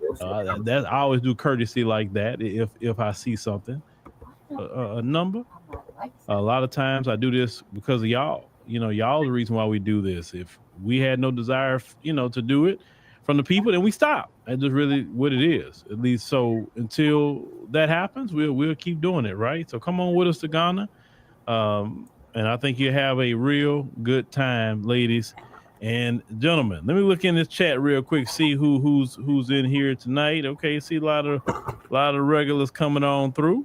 All right, so let's go on and get started because I know y'all got some things to do and y'all time is precious, and so I want to make sure to maximize the time that I have with you, ladies and gentlemen. Right. So earlier in on the live stream that Sister Vicky Dillard had made, and like I say once again, shout out to her. Let me get this article up on the screen. And this the article that Sister Vicky had covered a lot earlier. Okay, but before I get into it, I said, all right, who is the author? Because that's the first thing I want to know. Who is that lady? Who is Dr. Stacey Patton? Who is this lady? So this is Dr. Stacey Patton. She's also on the thumbnail as well. Okay, so she's Stacey Patton, PhD. She is at the Department Office of Media Journalism, Film, and Communication at Howard University. All right, and the School of College of Communication. So they have here that she's an award-winning journalist, author, historian, and we're doing all this for a reason. Before we get into that article. It said nationally recognized child advocate whose research focuses on the intersections of race and parenting in American life, child welfare issues, education, corporate punishment in homes and schools, and foster care, and school to prison pipelines. Her writings on race, culture, higher education, and child welfare issues have appeared in the New York Times, Washington Post, BBC News, Al Jazeera, Beirut News One, Mountain Award, a Chronicle of Higher Education. She's appeared also on ABC, CNN, MSNBC, Al Jazeera, and Democracy Now!, meaning she's a safe black person. Not to say another word, but she's a safe black person because if you're safe, then you're going to be allowed on those platforms. I promise you that. Okay. Dr. Patton is the author of, it said that mean old yesterday, spare the kids while whooping children won't save Black America. And the forthcoming book, Strung Up, the lynching of black children in Jim Crow America, and Not My Cat, a children's stories. Is she also the creator of forthcoming 3D medical animation and child abuse prevention app called When You Hit Me? Now, a little background on her. She was in foster care, and she has suffered some abuse in foster care, so it kind of got her on her journey. I just kind of let you know what her education is on that journalism, African-American history. She went to NYU and Rutgers here, and just a little bit of her expertise. So we wanted to have a little background. I could not find out the rest of the background. Y'all probably want to know. I'm pretty sure, like, hey, is she FBA? Is she got some Caribbean, African? For me, it don't matter. For me, what I'm going into, it just don't matter. All right. So, as you see the headline, Dear black folks, the protests against ICE are absolutely our fight too. What ICE is doing to migrants isn't just an immigration issue. It's white supremacist violence at its core. It's separating families. It's state violence. Okay, all right. Let me just stop there. I haven't got far into it. Ma'am, black families been getting separated since slavery. I watch it. There were black families that was put into chattel slavery. The husband was sold over here. The wife was sold over here. The child was sold over there. Been separating black families for hundreds and hundreds of years. That is like the standard operating procedure for these people. Right. They separate families. Yep. They don't get their families separated, but they separate our families. They separate a lot of our families with mass incarceration. They separated families with the taking the lives about civil rights leaders, right? Jailing people unjustly, separating families. Every day they're separating black families. They're separating a lot of black men from their families, black women from their families. They even will separate black children from their families. Yep. You understand? So what's so special about separating them from theirs? When we have been the people who have been having our family separated for hundreds of years. Facts, Uncle Phil. A black man would go out and say, hey, I'm gonna go to the grocery store, you need me to get some milk or whatever, and the black man never come back home. And then they'll find him later on a tree somewhere, separated from his family. Mm-hmm. A lot of people in Black Wall Street that were killed, separated from their family. Yep. What about the black town that Lake Lanier is over, that cursed place? People being separated permanently from their families. I don't want to hear Dr. Patton. And I am not going to say anything that would be ugly. I'm going to just talk to you straight. If you're so worried about these people getting their family separated who chose to come here, they chose that. Not only did they choose it, they waved the flag of their homeland, ma'am. They say they're proud of their homeland. Tom Homan even said that he will not separate families. He said they can be deported together. That's right. At least they got that option to be deported together. Right. We never had that option to say, oh, you're going to sell my husband over here in slavery? Okay. Well, the whole family going to go to this plantation then. We never had that option. Nope, we sure didn't. We never had that option. At least they're getting that option for a choice that they made to come to this country. Mm-hmm. You can't advocate for laws to be broken when FBAs, ma'am, have had the weight of the law. Every letter of the law we gotta follow. Yep. It is insulting. It is insulting. That you're sitting up here talking about separating families when you have no issue, according to what I see, you have no issue about the black families who have been separated and still being separated today.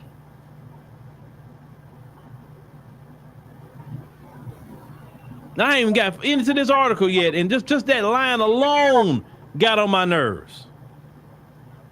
Separating families. That's a choice you made when you came over here illegally.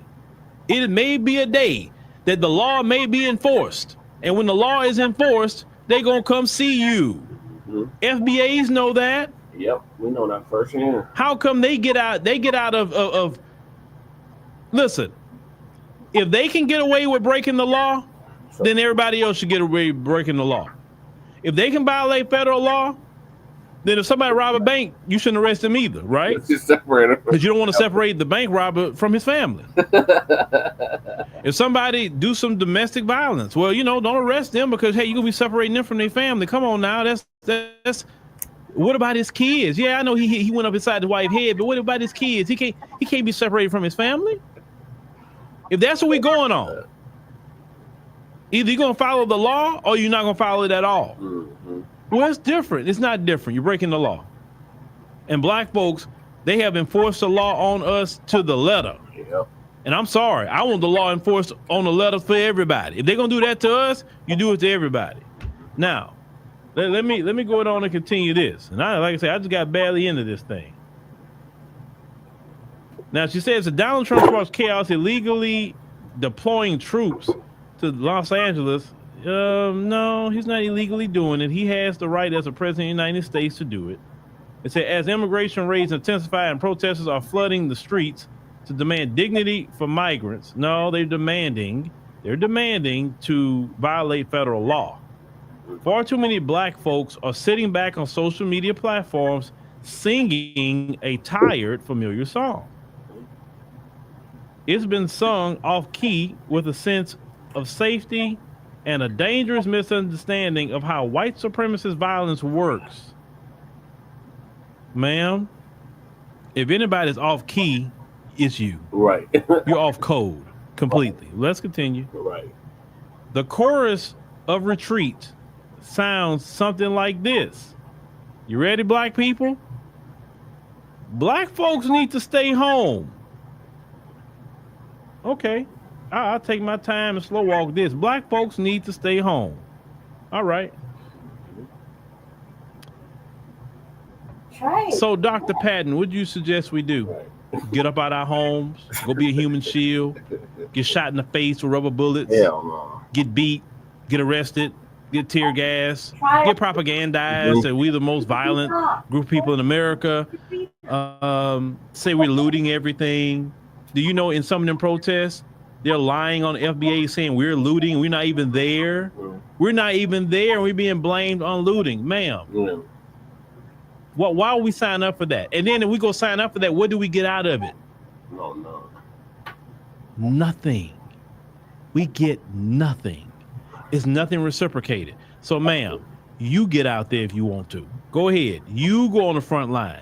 You go be the black person. Stop telling other black people what they need to go do, and you do it. Right. You be the leader, Dr. Patton. Right. You lead it.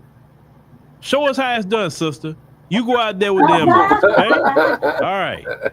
Now, let them handle it. This is their fight. Exactly.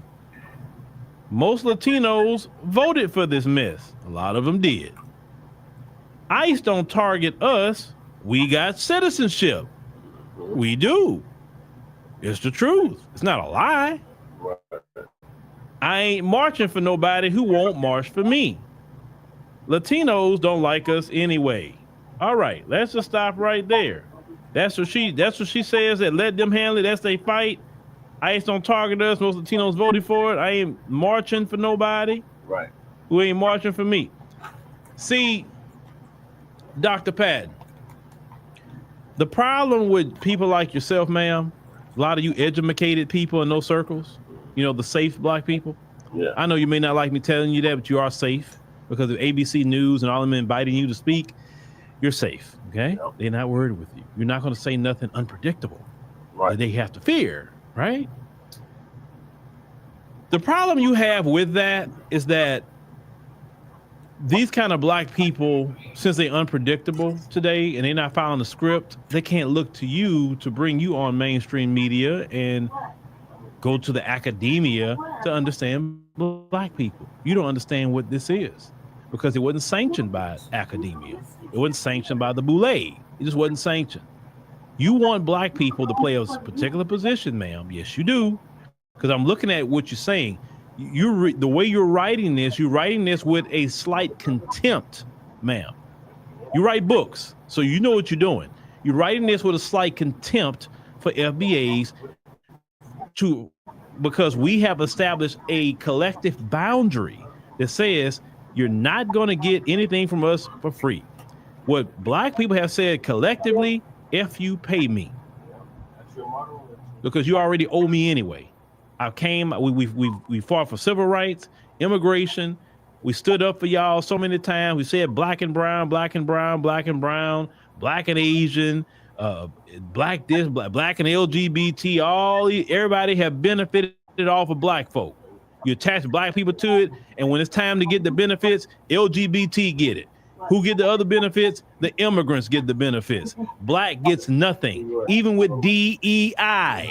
And when you look at the numbers of DEI, black people was at the bottom of DEI when it was minorities, right? Oh, we got to fight for minorities. Oh, yeah, minorities and minority coalition. And then when you look at the resources, that was going out to minorities, black people, FBAs were at the bottom. White women were at the top. White women were at the top of DEI as well.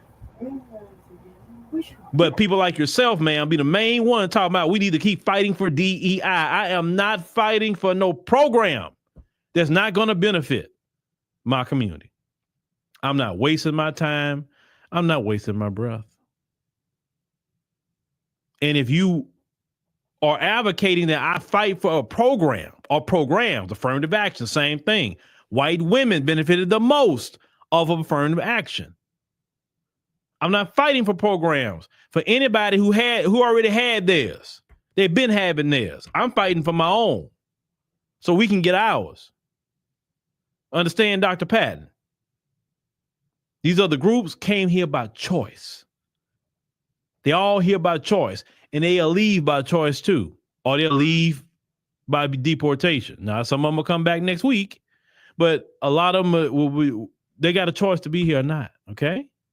Let's continue. Let's look at more what Dr. Patton has to say here in this article. Now, Dr. Patton says, but what's really being said underneath all that deflection? Well, it's not deflection, ma'am. It's not deflection. It's the truth. Black folks are staying home. Beautiful. We told them, let them handle it. It's their fight. Why? Because we've been disrespected so long by these groups. That's their problem. They voted for it. That's true. ICE don't mess with FBAs. We got our citizenship. We got ours. We good. Where they going to deport us to? Always ask that question. They say, if they come for Latinos, I'll be quiet as long as they leave me and mine alone.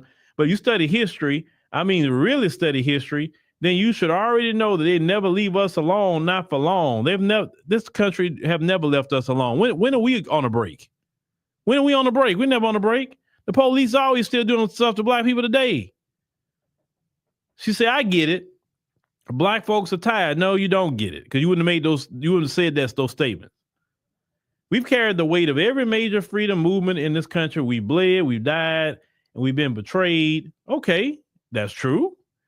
We've shown up over and over, only to be met with anti-blackness in return. Yeah, but this ain't about who likes us. It's about who's next. You're acknowledging the truth of why people have sat out, why people have delineated. You acknowledge the truth, but then follow it up but this ain't about who likes us. The hell it is, Dr. Patton. The hell it is. I am not doing something for somebody who don't like me. Sorry. I'm not. Even God himself will not do good toward anybody who have hatred for him too. I am not going to do something for somebody that can't stand me. I'm not going to do something for somebody or advocate for somebody that sit up here and talk down to me and look down on my people. I'm not going to do it. I'm not their slave, because what you're advocating, Dr. Patton, is slavery. See, in slavery, we had to do work and do good toward a slave master because we were enslaved. They didn't like us. And you want us to continue this slavery mentality. You know, the right try to say slave mentality sometime or victim mentality. This is slavery mentality. Fighting for people that's not giving you nothing in return. Doing good to people who don't like you, can't stand your behind for whatever reason. All these other groups don't like FBAs as a collective. There's some individuals that's cool. But as a collective, they don't like us. Once again, Dr. Patton, carry your happy self out there and go fight for them people. Because we're not doing it. Okay?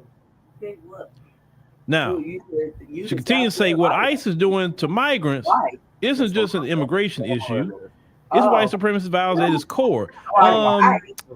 Yeah, but they chose to dance with the devil in the pale moonlight. Is cool. And Oyo Tunji is down there. Yeah. You understand? I'll repeat that again. Those groups chose to dance with the devil in the pale moonlight. They chose that. And now that the devil turned against them, I don't want to hear it. When FBA say, you better not be two-stepping with the devil. Here is Colorado. He gonna turn on you. Oh, y'all know what you're talking about. Oh, you just okay, and now they getting it. Yeah. It's separating families, estate violence, is stalking and snatching people from their homes and workplaces and making them disappear. Yeah, just like during the crack era. I remember that to black people. Nobody cried about that. It's caging children. Yeah, black children are caged every day.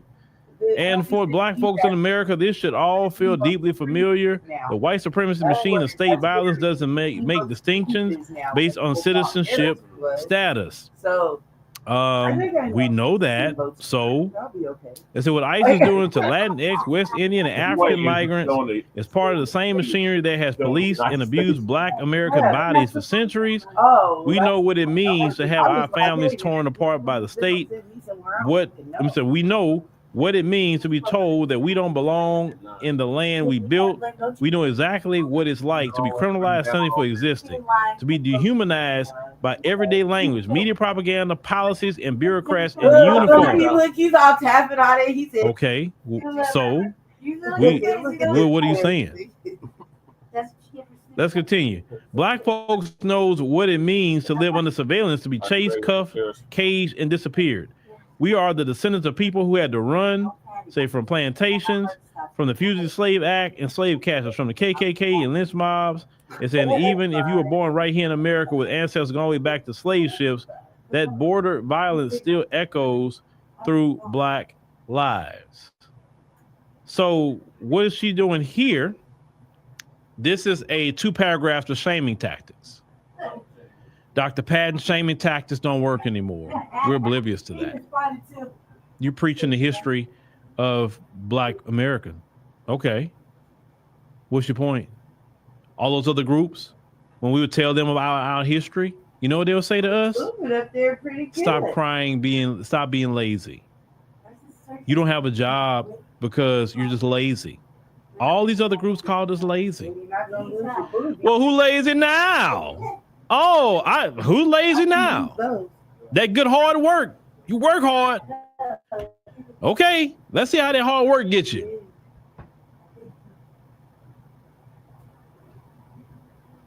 Isn't it good to be a lazy FBA right now?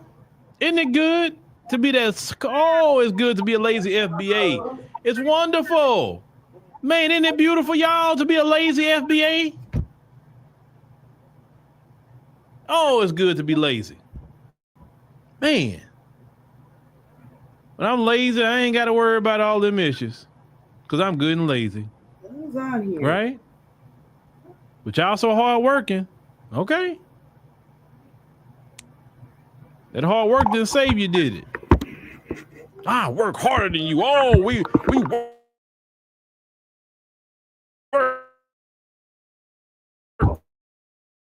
work. Oh. Okay. All right. You doing all that work for nothing. When y'all breaking camp from construction sites. I thought that hard work was going to keep y'all here. Right? This is a lazy FBA talking. Let's continue. She says I got my papers, I'm safe is a delusion. She said that little blue passport won't stop you from getting profiled, harassed, arrested, or shot by a cop who sees your Black skin before your citizenship status or hears your command of English. Ma'am, we know that. What are you talking about? That has nothing to do with you trying to shame us into. Just ask the countless Black immigrants already deported. Are the U.S. born Black folks, ICE, illegally detained anyway? And how many times Black folks been illegally detained by the local police department in their city? How many Black people sitting in jail right now on charges that they didn't even commit? What about brothers like Khalif Browder, who was separated from his family, put in Rikers Island, and he didn't even go to court and had no charges? He didn't do it just on an accusation. He never went to court, and he stayed in Rikers Island for 3 years? And all the horror that happened to him in Rikers Island, the brother took his life. But you're not talking about that. But they getting separated from their family. At least they're getting deported, not being put in Rikers Island. You say, do you think that racist ICE agents caught up in the immigration hysteria and round up quotas will stop to check birth certificates? I really haven't, ma'am. I haven't heard at no black establishment, let's say a black lounge, a black restaurant, I haven't heard a bunch of ICE raids at the black restaurants here in Houston. And ICE is doing raids in Houston. They're here. Raiding. I haven't heard it. I haven't heard one black club, what's one that I went to a long while, a couple weeks ago, Confessions. I ain't heard about no ICE raids at Confessions. There's a black owned spot. I ain't heard about no ICE raids at Trillburger. I ain't heard it. So what are you talking about? I ain't been hearing black people that own places, their places getting raided. Now, if they hired illegal immigrants, maybe. What are you talking about? I ain't heard a bunch of brothers talking about, man, ICE just ran down all of us today. I ain't been hearing it. So what are you talking about? If you're gonna try this, ma'am, it's a better way to do it, right? But let's go ahead and continue. Just like Peter Sean Brown, who's detained in the Florida Keys when ICE agent mistakenly detained him as an undocumented immigrant from Jamaica, he spent weeks in custody and eventually sued, or asked Davino Watson, a native New Yorker who was in prison as a deportable alien for more than 3 years, despite claiming citizenship, and then denied compensation by the court system. Okay. Were they first generation? What? Because I've been hearing what's been happening to those people. Their parents, or they have some sort of immigrant tie, from what I've been hearing. But okay, it's wrong either way. It don't matter. ICE detentions are triggered by racial profiling, flawed algorithms, sloppy data, skin complexion, language, and citizenship won't shield us. Think about all the black folks walking around without real IDs to prove they're citizens. Over a quarter of black adult citizens don't have a driver's license with their current name or address, and 18% don't have a license at all. As according to the Center for Democracy and Civic Engagement, if ICE can mistakenly detain black and brown Americans born in the U.S., even if they have documentation, then no one is immune. Some black folks also citing the 2024 election exit polls and say to justify staying home and staying silent. Like the ICE protests don't concern the Latinos voted for Trump. But exit polls don't tell the whole story. They say the only sample registered voters who actually voted, and they never account for the million undocumented immigrants who can't vote because they're illegal. That's why. They're illegal aliens. They said they also oversample precincts that don't match the demographic reality, skewing results toward the dominant group in the districts. Most Latinos, like black Americans, did not vote for Trump, according to the national polls. Ma'am, what you're not going to do? You're not going to do that, ma'am. You're not going to do that. You're not going to lie. Okay? Now, too many of them, if you look at it just, yes, it's neck and neck on averages, right? But if you look at the black average, we're talking about the average of black men and women. The Latino number should look like at least the black number at minimum. It should look like the black number at minimum, okay? And then if you break them down by the ones who's the most affected, which is the Hispanic men, is going to be more affected. You see here, the Hispanic men voted more for Trump than Hispanic women. The Hispanic women voted for Kamala.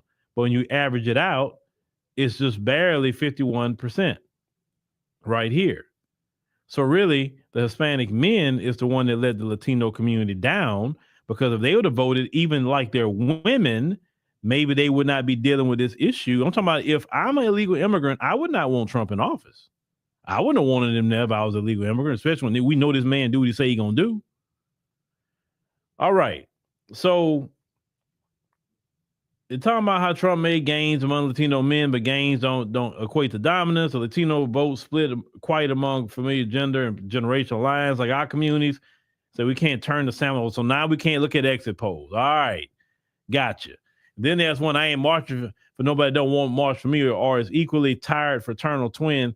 Latinos don't like us anyway. So that's a scarcity-minded, historical illiterate nonsense that treats solidarity as some sort of tit-for-tat transaction. To hit you right. You right. Finally, we getting somewhere. We acting like these other groups.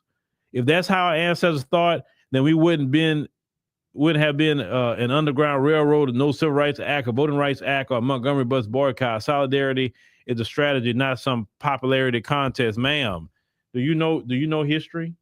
Do you know history? Do you really know history?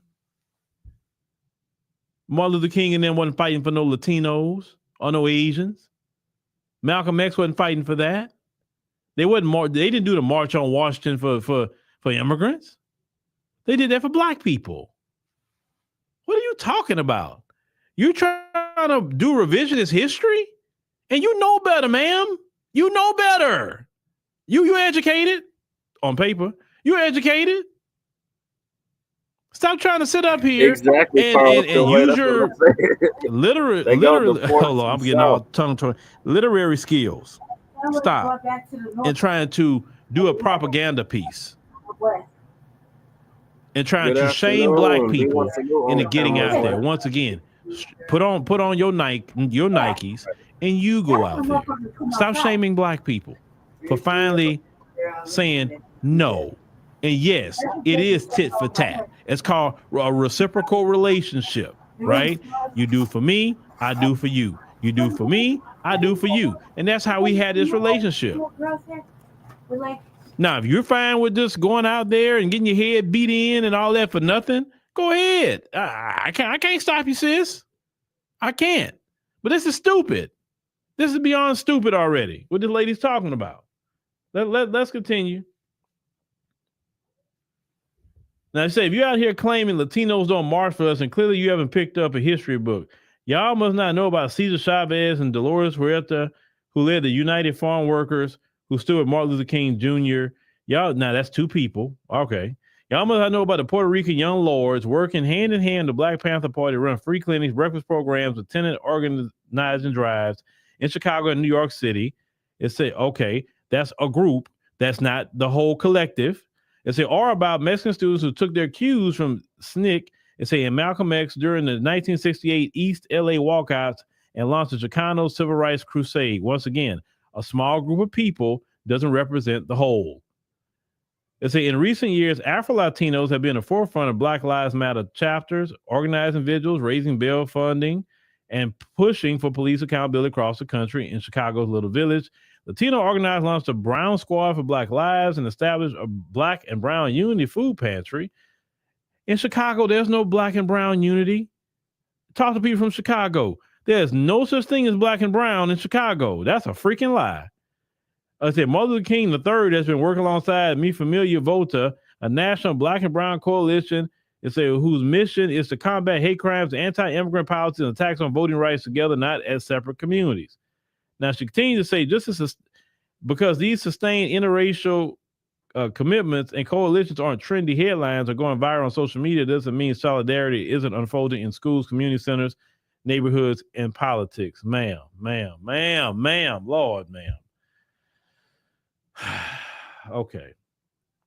Gone are the days that we're going to see just a couple of people and like, oh my God, you really do believe in Black and Brown. And then we just go on and think the whole community believes in Black and Brown. And then we find out the hard way. And we find out the hard way. It don't matter what group it is. It don't matter if it's Asians. It don't matter if it's Arabs. It don't matter if it's whoever. We're not doing that no more, ma'am. And once again, why are you chastising FBAs? Who are you to do that? Who are you to tell us that we need to put on our marching shoes and get out there and go fight for some other group who got more numbers than us anyway? Prime example, LA is 1.8 million Latinos in LA. They don't need Black folks' help when there's only 329,000 Black folks in LA. What those small amount of Black folks going to do compared to the 1.8 million? So the 1.8 million should just sit back and don't have to do nothing, but yet the small number of FBAs in LA need to go out there and fight? No, you crazy as hell, woman. You crazy. They got all these big numbers, but they can't fight for themselves. No, the men of their community need to strap up and go fight for their own. Leave black people alone, leave black women alone, leave black men alone. We got our own problems that we need to be. Listen, we have been neglecting our community for a very long time. We have been neglecting ourselves.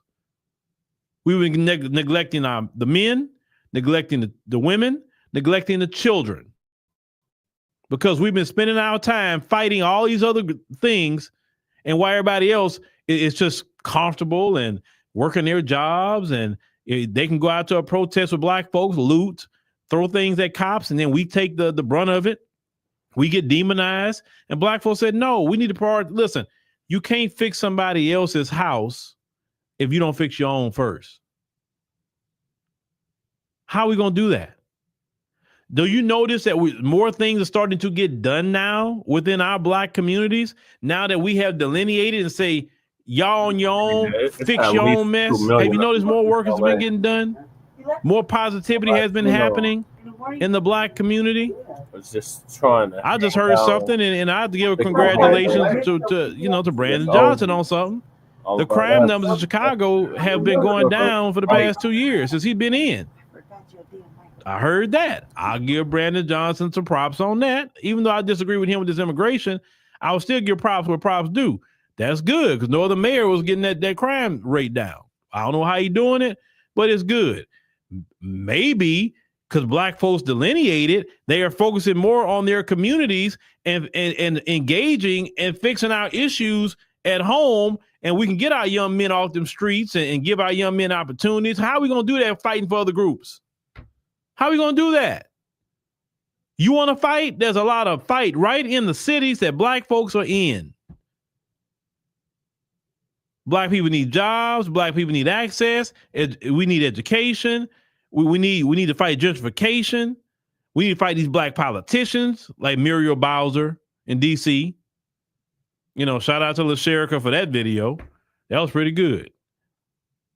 How she's selling out black folks and gentrifying black folks out of D.C. We got to fight issues like that. We can't be sitting up here fighting for other groups when we getting gentrified of our own neighborhoods and our own cities that we and our family been in for hundreds of years. We don't have that kind of time. Once again, ma'am, you go out there and fight. You go fight for them people. Leave us alone. Leave us alone, man. Black people. Go talk to the white people. Go talk to the Asians. Well, the Asians already told y'all leave them alone. They ain't trying to hear it. The Asians. Shout out to Asians, man. Shout out to them. They say, look, we here to get our bag. We ain't trying to get involved with none of that. Leave us out of it. If it ain't about us getting our bag, it ain't got nothing to do with us. And we acting just like the Asians. Ain't got nothing to do with us. Leave us alone. We chilling. We got to fix our own black communities where we at. We chilling. Leave us alone. We prioritizing ourselves, our vacation, summer vacation. Some of us go to Ghana in November. Shoot. Some of us saying, hey, man, I'm gonna have a good Christmas with my family or something. Hey. That's what that is. Leave us alone. Them shaming tactics not going to work. Because see, y'all benefit off of us suffering too. A lot of you academia, you benefit. Because while we suffering, you get on TV. Yeah, because we're fighting for civil rights and this. Now they bring you on mainstream. You don't know what to do with it. They're asking you, why black people are doing this? Well, why are they saying all this? And you don't have an answer for it. That's why. Why should they bring you on mainstream media when you don't know even you don't even know the temperature? And even white folks not even attacking black folks or saying anything. I even seen white people say, hey, I even get why you're doing it. I see it. The same attack is not going to work. Whether you're the Boule, Democrat, whatever, it's not going to work. Get yourself out there. I know you like all your networking events and your luncheons and all your speeches. Stop doing that. Get your behind out there and fight with immigrants and leave us alone.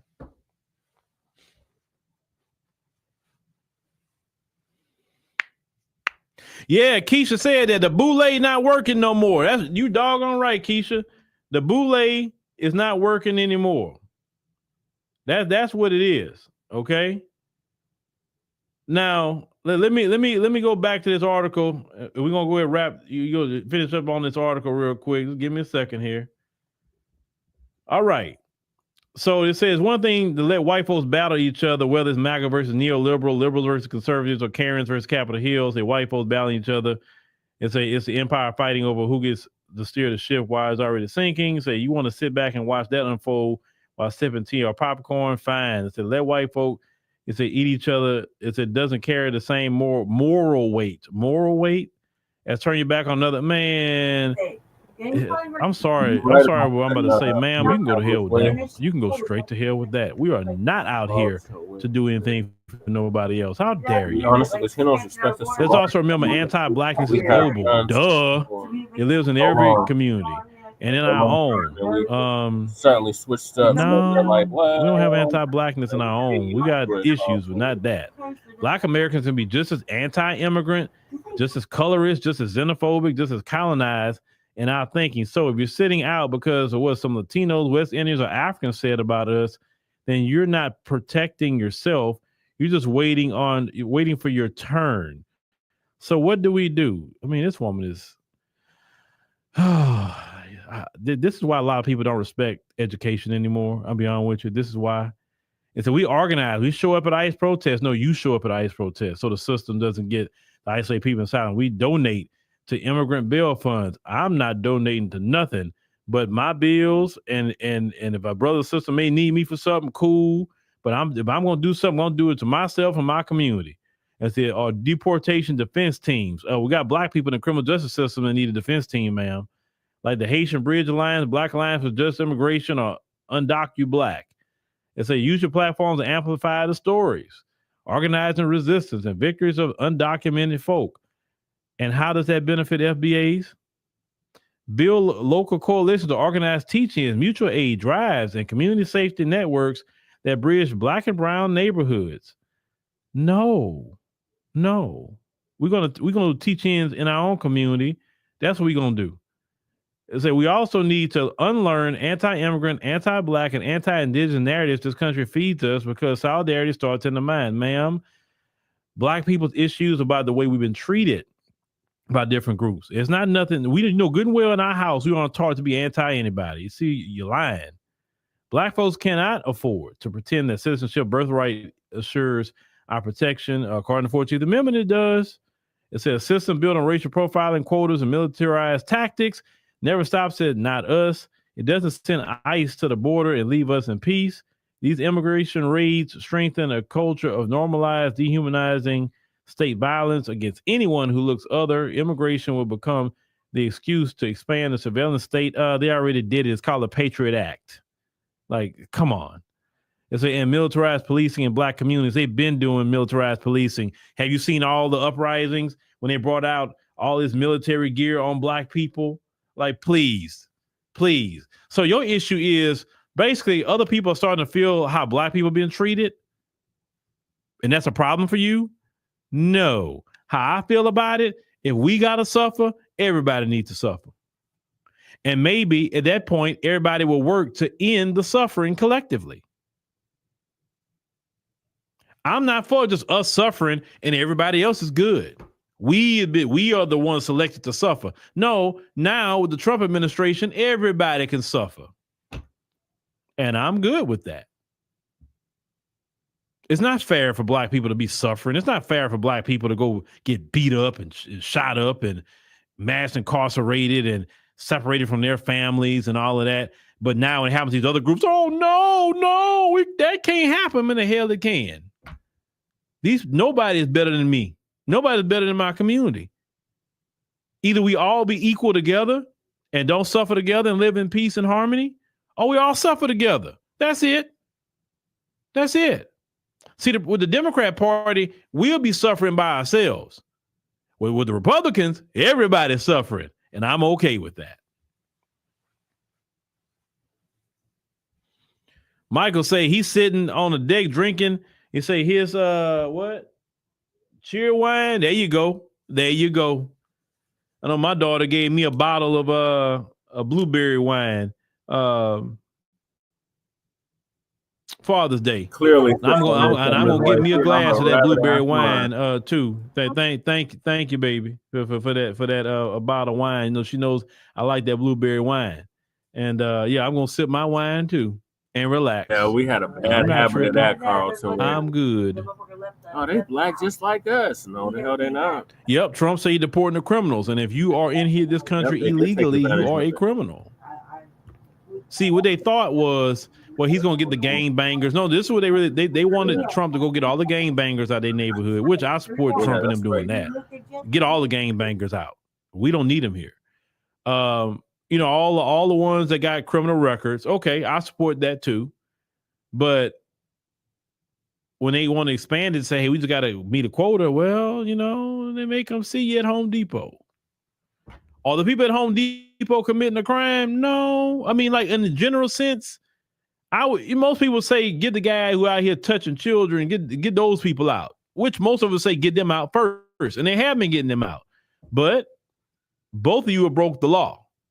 You may not did the heinous stuff this evil buffoon did, but you still broke the law. So you say, talking about Joy Reid. You say that sound delicious. Stella Rose makes that Blueberry Reserve. It's pretty good. It's actually pretty good. Blueberry Reserve, Stella Rose.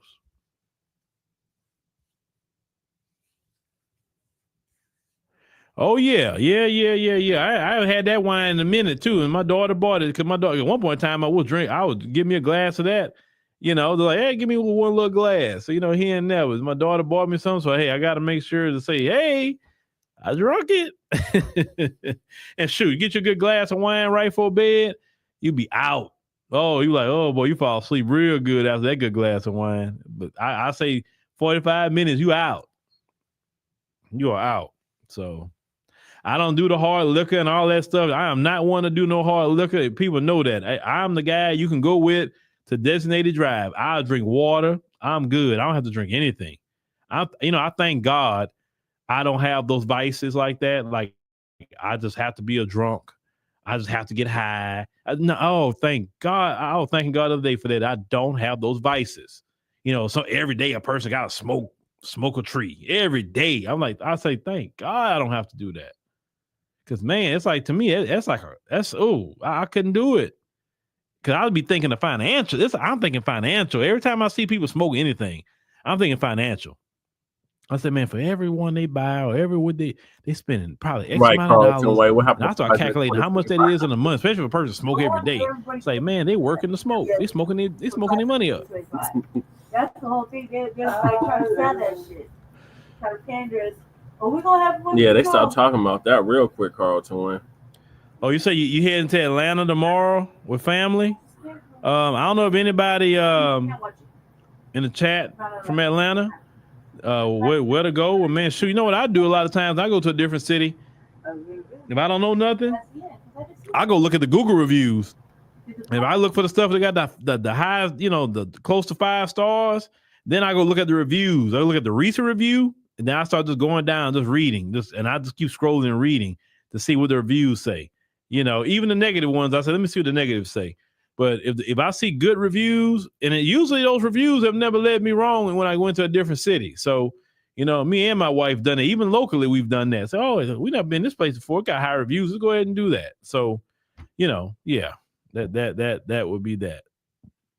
You say Trump is an equal opportunity destroyer. Hey, whatever it is, make the pain equal.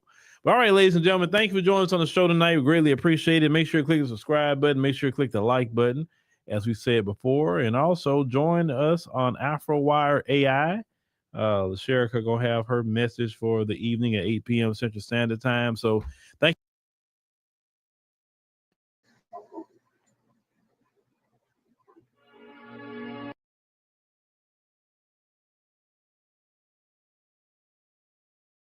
That lady was out her rabbit ass mind, y'all.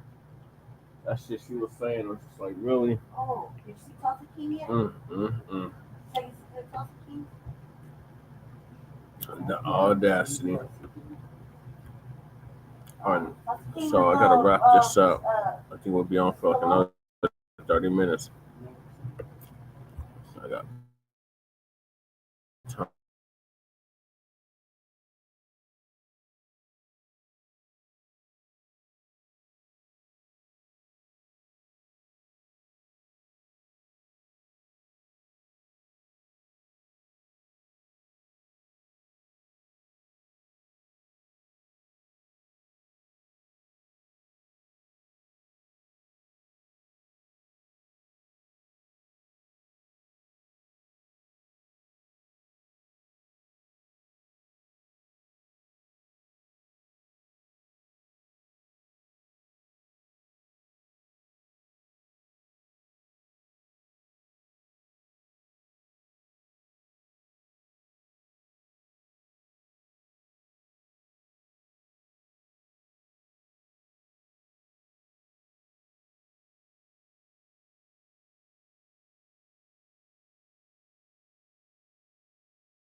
Sorry, y'all, I got disconnected. Let me get this last clip. I'm gonna play one more clip and then we're gonna wrap the show up. Appreciate y'all.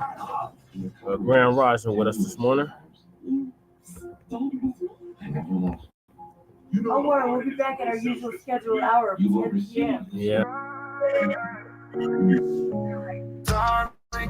Radio, like and subscribe.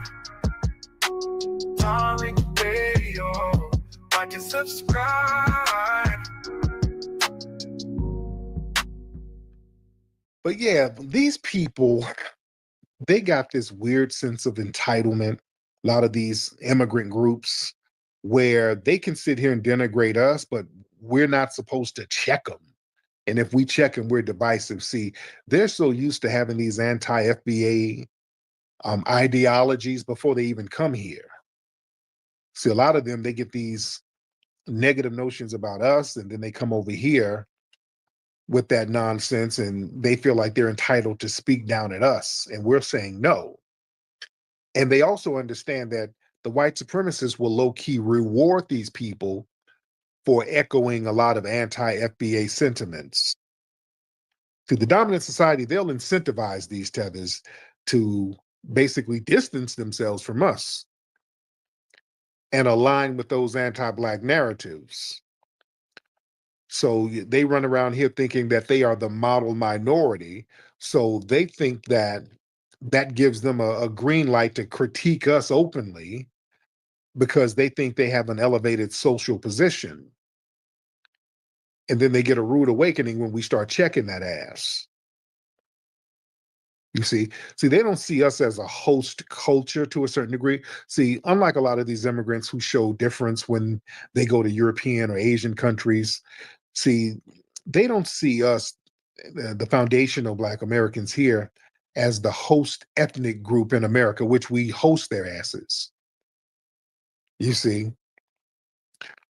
So they feel like they're entitled to criticize us without fear of accountability. Now that we're giving accountability, they want to cry foul because they've been getting away with this horse shit, that Akata stuff and all of these negative tropes that Bushmeat have and others. He's not the only one. That's a part of his culture.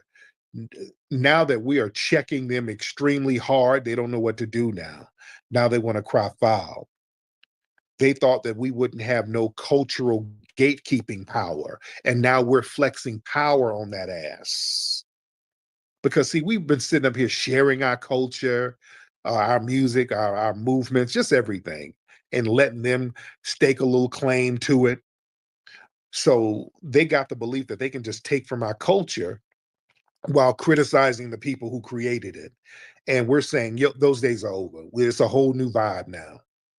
This is what it is right now. And they don't like the new boundaries. You see?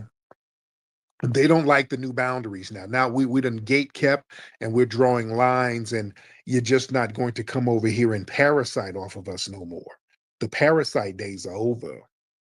And you're not going to use Pan-Africanism because they do this whole selective Pan-Africanism. They use that as a shield whenever we start calling them out. What did Bushmeat just do? Well, I'm black too. We all black. Yet we're all black when it's convenient. And then they start attacking foundational Black Americans as a separate group.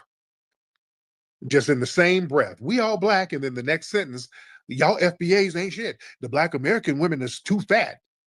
You see, then they'll delineate within mid-damn sentence when it's to their advantage. So we're saying we ain't doing this little schizophrenic, contradictory nonsense. Let's just keep the same energy all across the board. All right? Let's keep that same energy all across the board. We're going to delineate. You worry about your issues, we'll worry about ours. You see, a lot of times they mistake our foundational Black American hospitality for weakness. See, that's why you can't be too nice to damn people. See, we historically foundational Black Americans, we've been open to immigrants, and we still are, marching for their rights, allowing them into Black neighborhoods, helping them out, helping them navigate racism. So a lot of them, they perceive this grace as passivity. And now that we're saying, hey, we ain't playing that. No, you're trying to take advantage of us because now you're getting in elevated positions, flipping on us. We done sat here helping you out. Now, when you get jobs, all of a sudden, all of our people, foundational Black Americans, we end up fired because y'all done did some little janky shit and went and told these people something behind the scenes. And now there's a bunch of big foreheads working up in here.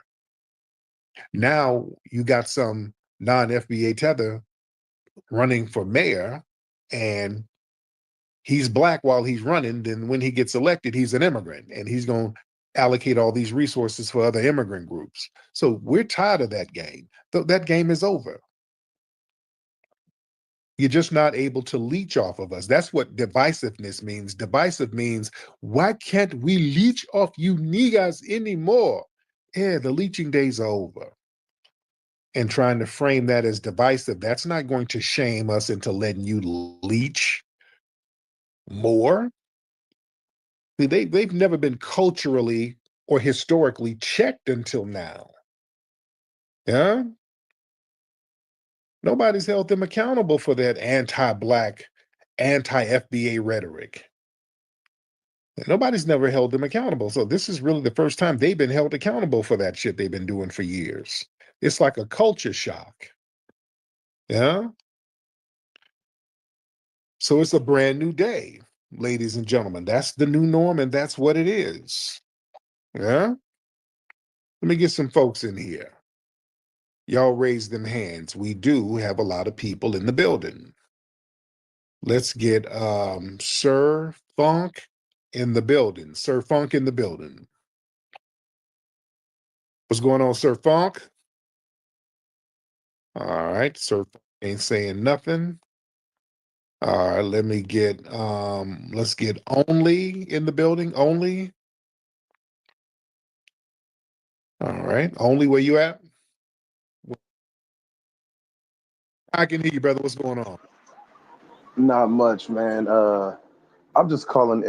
When I hear that guy come up and speak, what I find funny, because I was listening yesterday, when they come in, they always they talk about this whole divisiveness, but they never speak about it from the other side, because it is on the other side.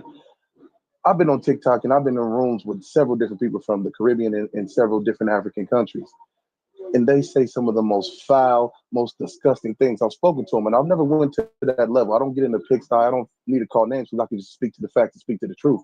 But they never speak at it from that side. And he's talking about everybody needs to focus on themselves, but he comes up all the time, and his whole focus is focused on us. But he don't focus on his own people if we're doing this whole separation of thing. And the whole thing of, conveniently always claiming Blackness when it's something that they can join in to speak and have a voice. Either they degrade it or they speak in to come in and have a voice to speak negatively about this Blackness thing. Mm-hmm. It's never anything positive. And they always want to make it seem like it's something that you created or you've done. But even when Clubhouse first started, there was my homies that put me onto it. and there was West African rooms that was going on. And when I came in there and I heard some of the things that was said, I was really like, this is some of the most disgusting things I've ever heard in my life. Oh yeah. That's really where it came from, because I wasn't raised like that. Most of us weren't raised to look at other Black people and be like, we're going to stay away from you type of thing. It's a disingenuous conversation, and they act obtuse to a lot of things. Like they don't see it come from the other side in abundance, and they're not raised with that. A lot of them are, and I'm gonna be quiet after this. I got a homie, he's from Jamaica. He's from Westmoreland, his wife is from Kingston. And when he first met me, he had a lot of preconceived notions about who I was and who we were as a people. And I had to disabuse him of those concepts and things before we could have a real conversation. And that's one of my homies to this day. But he had a lot of things that he already believed without even really knowing and being around us like that, because he was really around his own community, to be honest. But once we got past that, I had to get past that whole wall they have of just automatically assuming they know who we are based on media or what they see in books or whatever it is. McGraw-Hill does not teach the true history of who we are. Just doesn't do it. Right. Yes. You know what I'm saying? And that's all I got to say, man. Appreciate you for letting me speak. Absolutely. Thank you so much, brother. Let's get Rick Star. Yo, Rick, are you in here, sir? Rick Star, are you in the building? If you are in the building, Rick, let's unmute that mic. I'm going to give you 10 seconds. Then I'm going to take you out of here. And then we'll get some other folks down here. We'll get Meadows. But hold on. Before I do that, let's get this dude TMM. This guy was on last night. Oh, this guy was on last night. I think it was last night. This is the suspected tether. TMM, hop on in here. The dude with all that loud noise. Hello?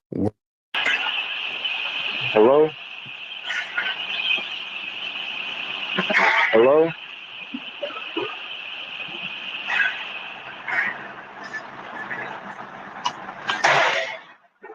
Yeah. Hello?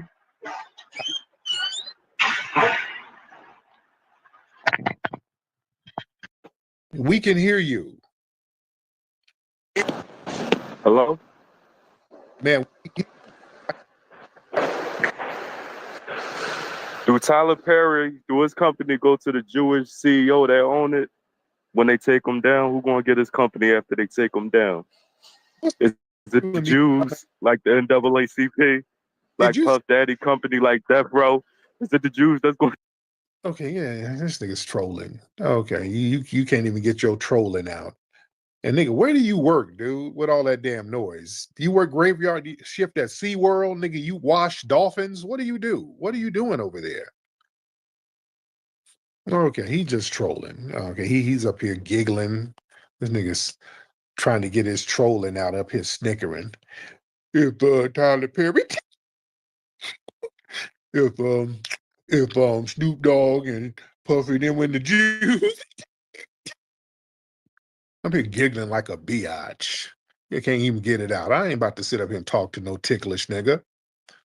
Nigga, you ticklish. Do you hear this bitch?